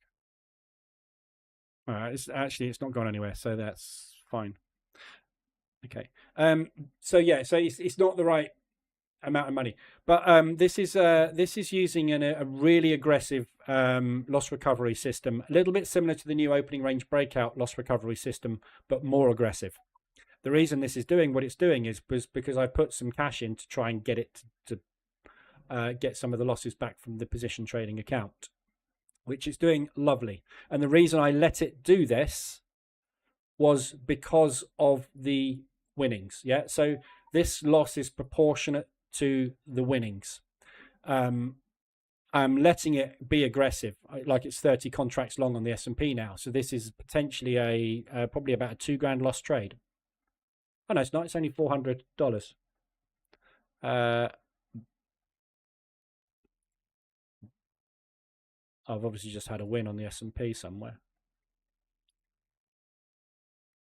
Oh, it was a break even yesterday. Okay, so it's reset the lot sizing. So yeah, so it's proportionate. Yeah, this isn't something very difficult to explain. It's just not normal trading, right? It's just me trading, not paying any attention to risk. I enjoy. Well, I am paying attention to risk, obviously, but not in the normal way. It's doing something different. I enjoy backtesting the ORB strategies. However, there are times I wish I had the option to close out whenever I want, i.e. like the position trader EA. You can do that, really. So with the new ORB, you can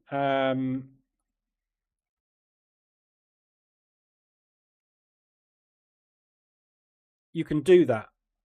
So the new version has the partial profit system built in. So what you can do is, let's just get a trade on, right?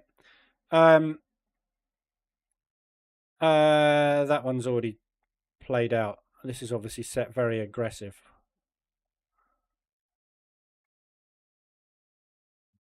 There we go. Right, so we've got a long on here. Okay, so you've got this line which you can adjust.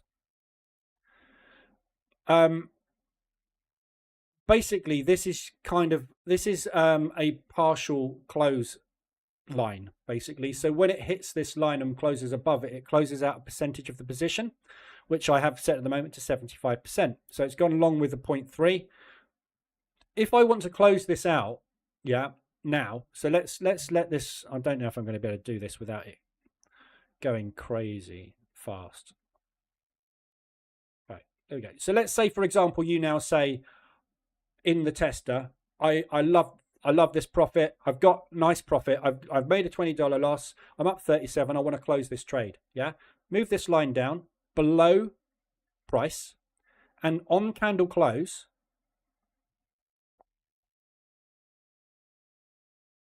it will close the trade, but only 75% of it. So what you can do is in the strategy tester, under partial profit take, you can say 100%. Okay, so what we'll do is we will set our target to 5 ADR, meaning that the take profit will never get hit, and we can use the partial profit line as a 0.3 of ADR target, and we will close 100% of it. So what will happen now is when we get to that trade, what I can do is my target will be so far away it will never get hit. That one's shut already. It's this day, wasn't it? There we go. Right, so my TP is, it's never going to get there. It's 5 ADR. I don't think we've ever had a 5 ADR. I can't remember ever getting a 5 ADR on anything. So it's never going to get there. So basically, these are my TPs. Yeah. So to let the trades play out. Oh, did that hit my TP? I don't know what that did. But yeah, so basically you use those lines to become your take profit. So that's actually pretty much spot on, isn't it? And that's the idea of this is you can basically take partial at a level.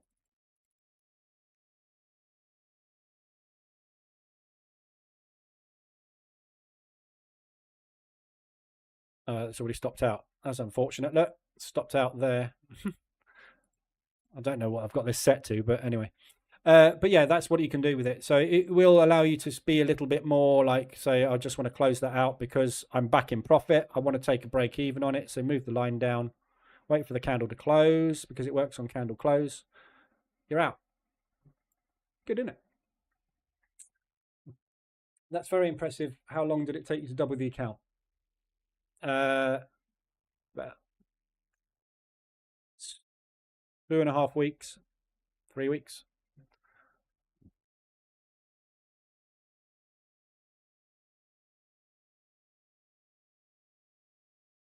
Three weeks.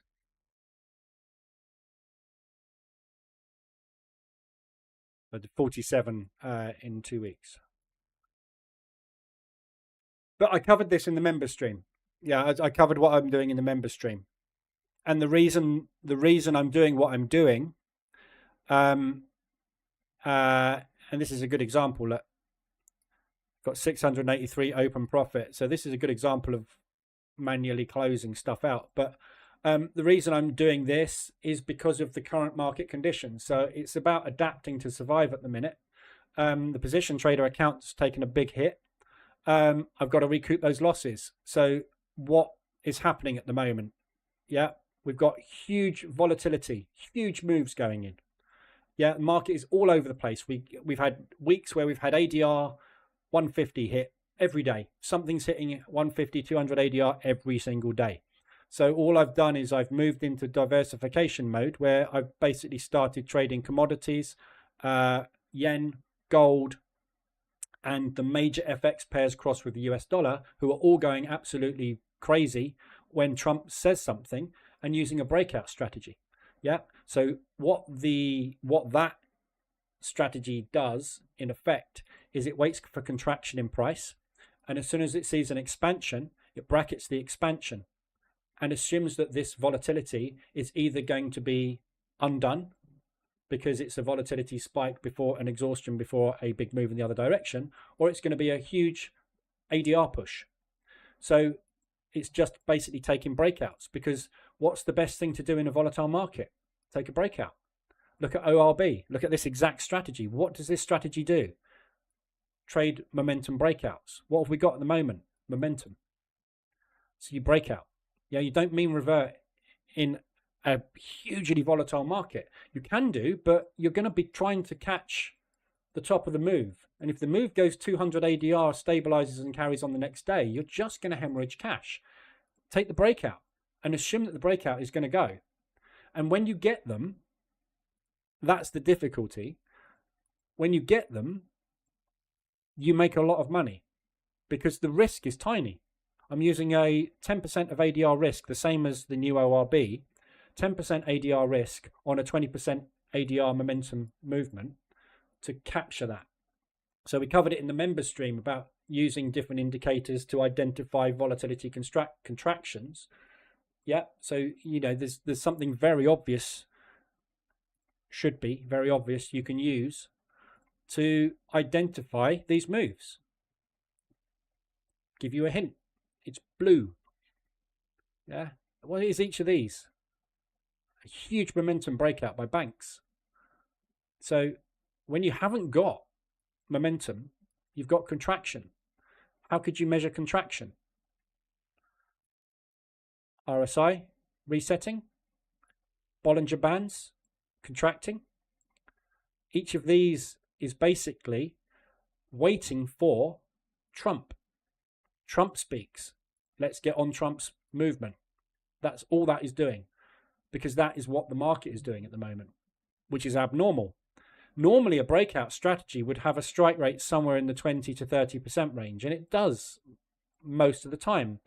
That account on days has gone straight to 2.5K in profit within 15 to 20 minutes of the open, because the market's just been waiting for London to open. It's gone, got to get out or got to get in. Whatever it's got to do it. And it's just gone and it's just hit target and it's all over.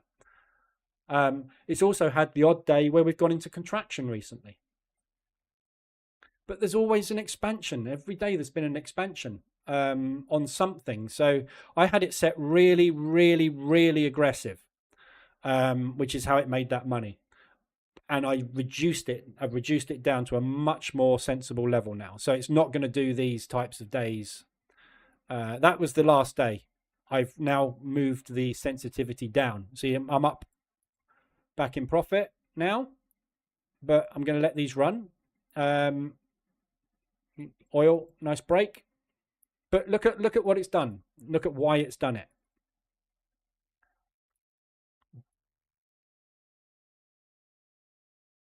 What's that? Propulsion gap.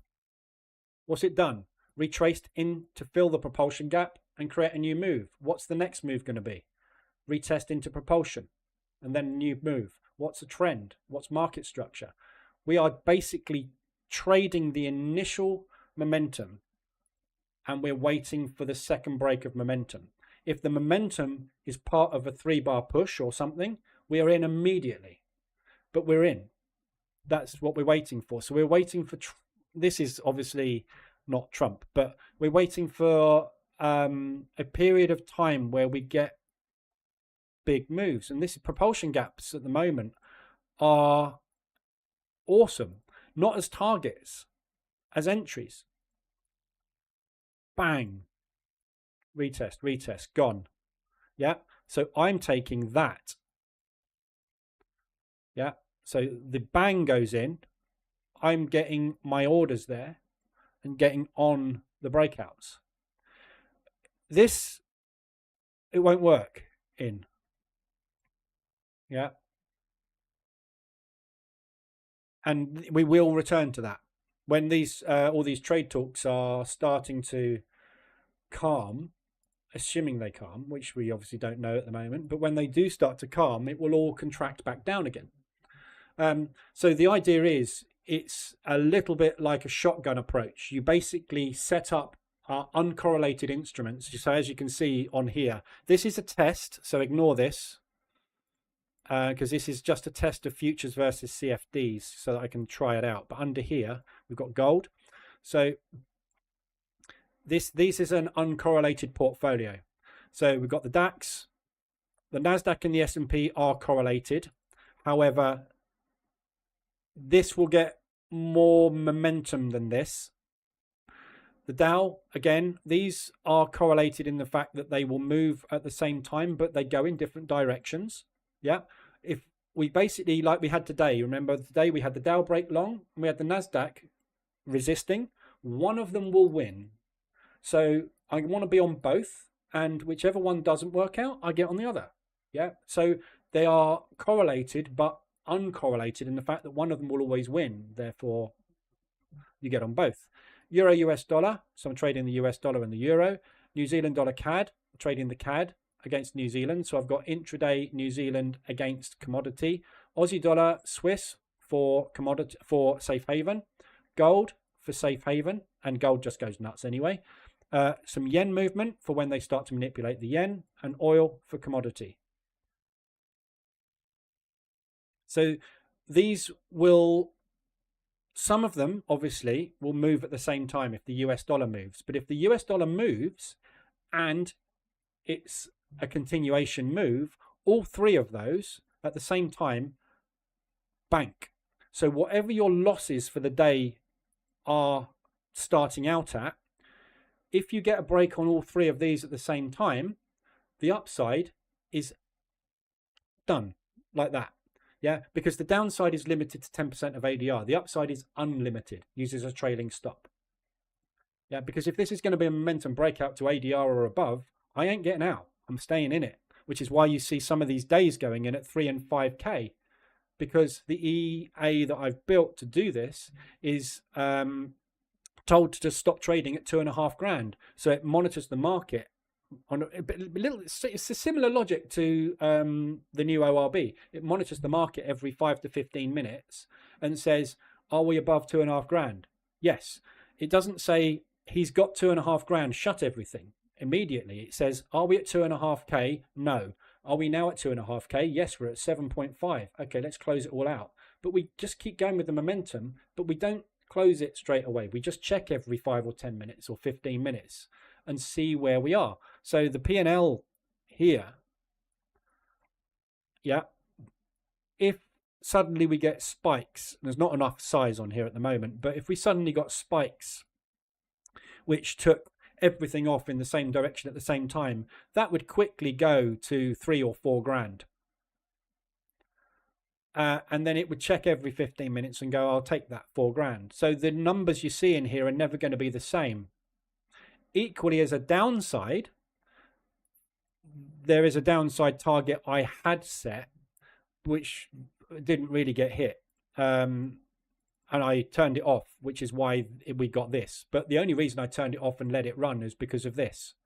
Otherwise, I would have used a downside target as well of about 4K. So if we get 4K's worth of loss in a day, stop. Let's try and get it back over the next 2 days. And again, there's a loss recovery system built in that automatically detects where everything's going, how it's going, how many trades are closed out in profit and loss, how much P&L we've got today, how many trades are closed today. There's a lot of stuff going on behind the scenes, which is algorithmically saying, right, we started the day at 20.72. Yeah. When we close out these trades, if we are still in a negative for the day, I will make a decision on the lot sizing based on what's happened here. If we're positive for the day, I'll make a decision different to the other one based on the lot sizing. If we're up above our initial balance, there's another decision I'm going to make. So it's got a kind of, it's not an AI, it's just a clever logic sitting behind the scenes, which recovers losses when it needs to recover losses. When it's recovered the losses, it doesn't get greedy. It reduces the risk back down and says, okay, we had a tricky one, didn't work out. We managed to get a couple which have got the loss back. Now let's reset and start again. Calm down. Yeah. So it does that. So it's a little bit not AI, but it's you know, it's just logic. It's what would you do if you were in that situation? Yeah. So for me, if I've had a day which all of a sudden it goes within the first 35 minutes, I'm up 1,500. Yeah. I won't, and I take 2 losses and I drop back down to 900.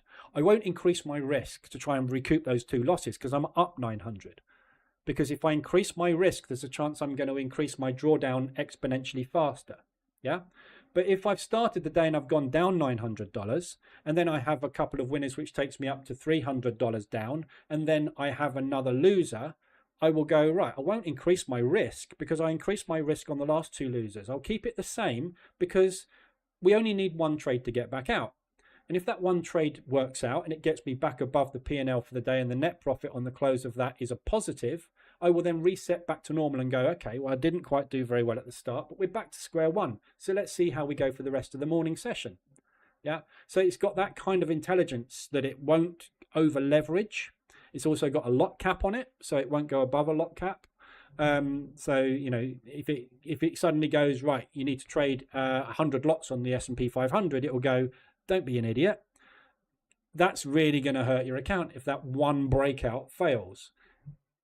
Let's cap it off at 50 or whatever. And it's obviously relative to the instrument and relative to the initial risk taken and all sorts of other stuff. So it's just a breakout strategy.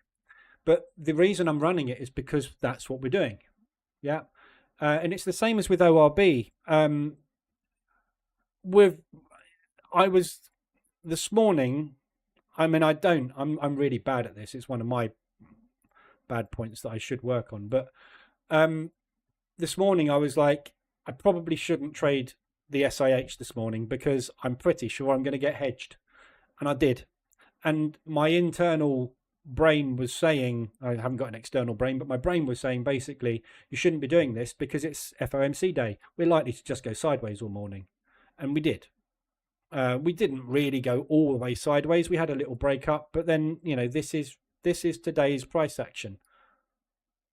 Yeah, we're not really going anywhere. It's not a trend day. That sort of decision-making process you can automate if you know what's going on. But, you know, I've had a lucky break with the Dow. So my thought process, as I said at the beginning of this stream, is if I can get this Dow break to $500, which it's sitting at 350 at the moment, my decision-making process is going to be close the Dow, close the DAX, and close the FTSE, because that's 400. The Dow, if I can get to 500, banks me 100. For being an idiot today, you've made $100. That's a result. So it's that kind of logic that I've built into this system because that's what I've experienced and that's how I would handle those situations. Whether you do or not in real world is a very, very different thing. Saying that I shouldn't trade the DAX and the FTSE this morning and actually going ahead and doing it is the idiot. If the EA knew it was FOMC today and I'd programmed the EA not to trade today because it's FOMC, the EA wouldn't trade today. And this is the advantage of automation. Automation and this EA is going to do exactly what it's programmed to do based on what I've told it to do. Me as a human being will be making completely different decisions. And those decisions are emotionally driven, bringing us back to what we were talking about earlier with, you know, sort of making decisions made on percentage gains and being in drawdown all the time and getting used to it, because that is life. Yeah, if you're a position trader, you are only in drawdown. It's equivalent to starting your own business. If you've got a 50 grand capital to start your own business, you've got to buy a shop, you've got to buy stock. Yeah, you've just done 35 grand. So when you open your doors on day one, you're 35 grand in drawdown. That is totally normal in business. This is a business. Why does everybody think that having drawdown is a bad thing? It's your investment in future profit. Without it, you cannot make profit because everybody gets into the market and goes, oh, I'm going to short it here with a stop loss there. It pops up, takes out your stop loss and then drops. That's because you didn't allow your investment in the short to mature. You were too scared, so you lose your money. It's like basically opening your shop, investing 35k into it, having 15 grand left in the bank and not using that 15 grand for marketing. How are you going to get anybody in your shop? You've got to put that extra into drawdown to make sure that the profit comes in, because your stock's not going to sell itself. You need people. Don't open your shop in a high street that doesn't have footfall. Basic 101, opening a shop. yet people still do it. Why do 85% of businesses fail in year one? Because people are idiots. I would not open a shop in a tiny little parade of shops in a local business area that gets 100 people walking past it on a Saturday morning, most of them walking their dog, that you don't allow into your shop because you sell something that dogs can't come into the shop for. Yeah, you put it somewhere else. Yeah, this is what trading is. If you conduct it as a business and look at it as a business, you will understand that you cannot operate your business without costs. Drawdown is a cost of doing business. Yeah, and you accept it and you live in it. You live with it. All businesses are running in debt. You can't start a business unless you've suddenly won the lottery or inherited a load of cash. You can't start a business without starting a debt. What everyone wants to do is get a 10 grand trading account, press the button on day one and make 5%. You can do it, but this is why prop makes so much money, because they understand that is your desire, and they also understand that that is never going to happen. Not consistently. I saw a great post yesterday. All these people with these Top Step accounts. There's a guy posted in Top Step's Facebook yesterday. He just got a payout. I think it was 37.5 grand. And basically somebody said, well, why are you drawing it out? Why not leave it in there? He said, well, I normally draw it out and then I blow the account. And he was like, what do you mean you blow the account? Why would you make 37 grand, draw half of it out and then blow the account? And he said, well, because I can't get any further, because as soon as I have that 37 grand and I draw half of it out, I've reduced my possibility of making money by 50%. So I have 50% less drawdown to play with, therefore the account will blow. So what I do is I reset them, start again, and then do the same process. Gambling. Because the way that they set everything up is so restrictive that you can't draw 100% of the profits out until you've traded for 30 days profitably. You can't survive 30 days profitably because there isn't a strategy on the planet that doesn't have losing days in a row that will blow your account. So he knows that the thing to do is to hit the button hard, go in with 100 lots long, get the thing up to 37 grand and then take 17.5 of it, because that's all you're ever going to get. Because he understands the business. That's the logic. That's the way it works. You've got to understand how to play the game. Placing a stop loss in the market is going to do one thing. It's going to stop you out because you've told it to. You've placed an order to lose money. So what will happen? The market will go up and down. Eventually it will hit your stop loss, which will do what? Lose money. So if you place a stop loss, you lose money. If you position trade, you don't place a stop loss. The other side of the coin is you're going to draw down. How far? Indefinitely. Everything has a positive and everything has a minus. There isn't a way to make money consistently without having some kind of pitfall. You've just got to adjust your mindset to the pitfall. The pitfall is drawdown. But it's very, very hard to do. Hard to manage. Peter, I just bought the ADR dashboard and the ADR reversal indicators. Looking forward to using them. Cool. Again, ADR, at the moment, ADR is a good tool and also a tricky tool, because we're getting a lot of ADR extensions at the moment up in the 150s, 175s. Although this last week is dead as a door now, isn't it? Look, FOMC. But we've had a lot of big moves. If you look at most of the ADR hits we've had in the last 3 to 4 weeks, they haven't come back at all. Yeah. So there's been a lot of big moves. In a normal day, an ADR will a normal week, a normal life, basically, an ADR will play out fine. But your ADRs are very extended at the moment, very big. They're bigger than normal because obviously we've had parabolic multi-day back-to-back ADRs. And as we use ADR 10 as standard, it's measuring the last 10 days. The last 10 days have included some big moves. So these moves that we've had recently on Euro US dollar, for example, we got 1, 2, 3, 4, 5, 6, 7, 8, 9, 10. So that there is your last massive ADR day, and then we've got a load of contractions. So the Euro US dollar tomorrow will drop in ADR, and we're getting back to kind of normality again. So But yeah, ADR reversals, brilliant for scalping. A lot of people use this on gold. Everybody that uses ADR and market reversal alerts seem to be trading gold. It's the one thing I can't get on with.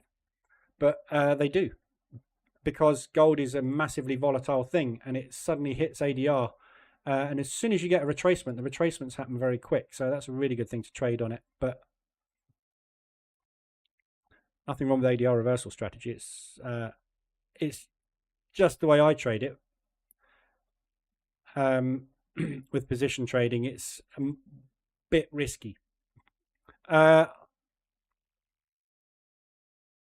Just watching, we're at the high of this propulsion move here, and I've got profit on the table. So again, this is this will be a DOW breakout. So if we go over to the other breakout account here, when this candle closes in 3 minutes, it's going to try and take a break of that. That's a propulsion move. Look, got a propulsion gap going in here. At the moment, that's the propulsion gap as soon as this candle closes. But assuming we get a continuation move to the upside, the propulsion gap could be that big. So when we pull back inside there, we're going for a continuation long, or we're going for a reversal short. But we've got either an exhaustion move or a new breakout move forming, haven't we? It's the opposite to what a normal breakout is. Most people look at a breakout as that. And this is what I covered in the member stream. That is a Bollinger Band retraction breakout. Yeah. So if you were using a Bollinger Band, that will be a contraction. Is that a standard deviation? Yeah. Oh, that's green.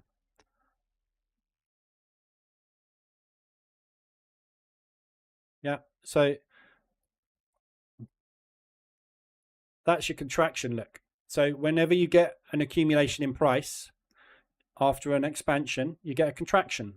There's a contraction there. There's a contraction there. Although this is all wrong time. It's got to be time-based. So this is a contraction. Yeah. So when you get a contraction in Bollinger Bands, it's a signal that the market is going into accumulation. After an accumulation or a symmetrical triangle, you get a break. Yeah. So what I'm doing this time round, because we are moving so much faster and harder, is waiting for the breaks and then trade the breakout of the break, because a lot of these moves just don't stop. Something's really, really upset the Dow, isn't it?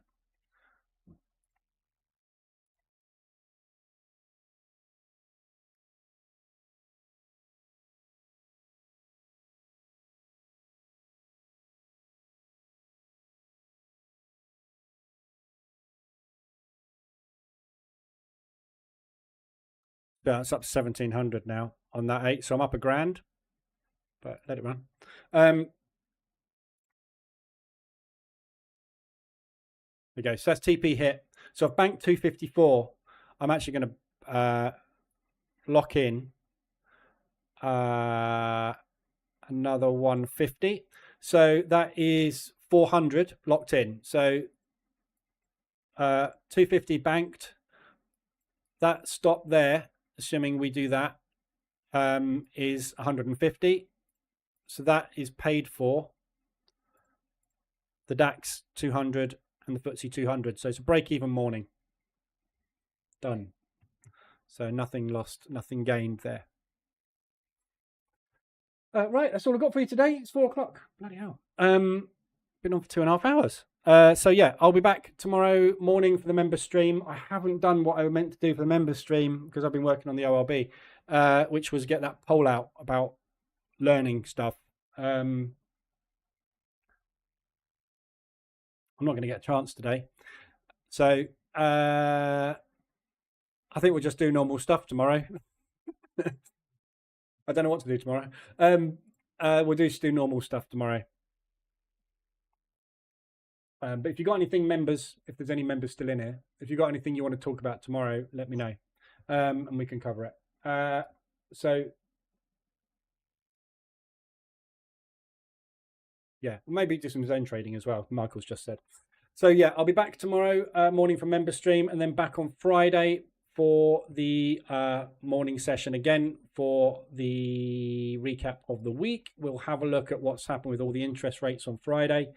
And obviously trade the NASDAQ, the DAX and the FTSE again. Yeah, and we'll see where we go. Basically, what I'm going to be doing from the beginning of April, I think, is running 2 streams a day now instead of the 1. So I'm just going to go back to, unlike today, which is 2.5 hours long, it will be a 45-minute stream. So going to run a 45-minute in the morning and a 45-minute in the afternoon. So basically, it's just going to trade the first 45 minutes of the market open. That gives us enough time to look at the news, look at the FX markets, and basically also look at the zones and look at just trading the ORBs and everything. So it should give us enough time. All the other strategies, position trading, zone trading and everything is all longer term, swing, hourly time frames and above. So it's just a case of having a quick look through everything, isn't it? And just going over what the trades are. We don't have to look at and talk through live trades because they last for days. So we'll do that sort of stuff. That's my plan. And then at least everybody in the US gets a session every day as well. And also that means David can tip me every day, which means I'm going to earn 5 times as much money every week than normal. I'm only joking, David. I'm not expecting that at all. In fact, become a member, because then you only pay once. I still get the money, but you get access to all the member streams as well. That would be a much better use of the money. Right, I'll leave you there. Anything you need, let me know. Fingers crossed if you are still in some of these euros, especially the euro US dollar. Very this could be a big day today, big profit day today for me. Sitting on break even on pound US with a fairly decent amount of size. 200 ADR on 150 ADR move to the downside is going to really pay me today. So but I'm looking at all of this and going, really, I want to get out here. Look at that. Look at all this blue. Just need some positive news. If we get some positive news, I think I'm going to hold the US because I think we've got a good chance of moving today. But come on, Powell. Good luck, everybody, this afternoon, this evening. And if you need anything, let me know. I'll be in Discord. Other than that, I will see you next time. Have a good day.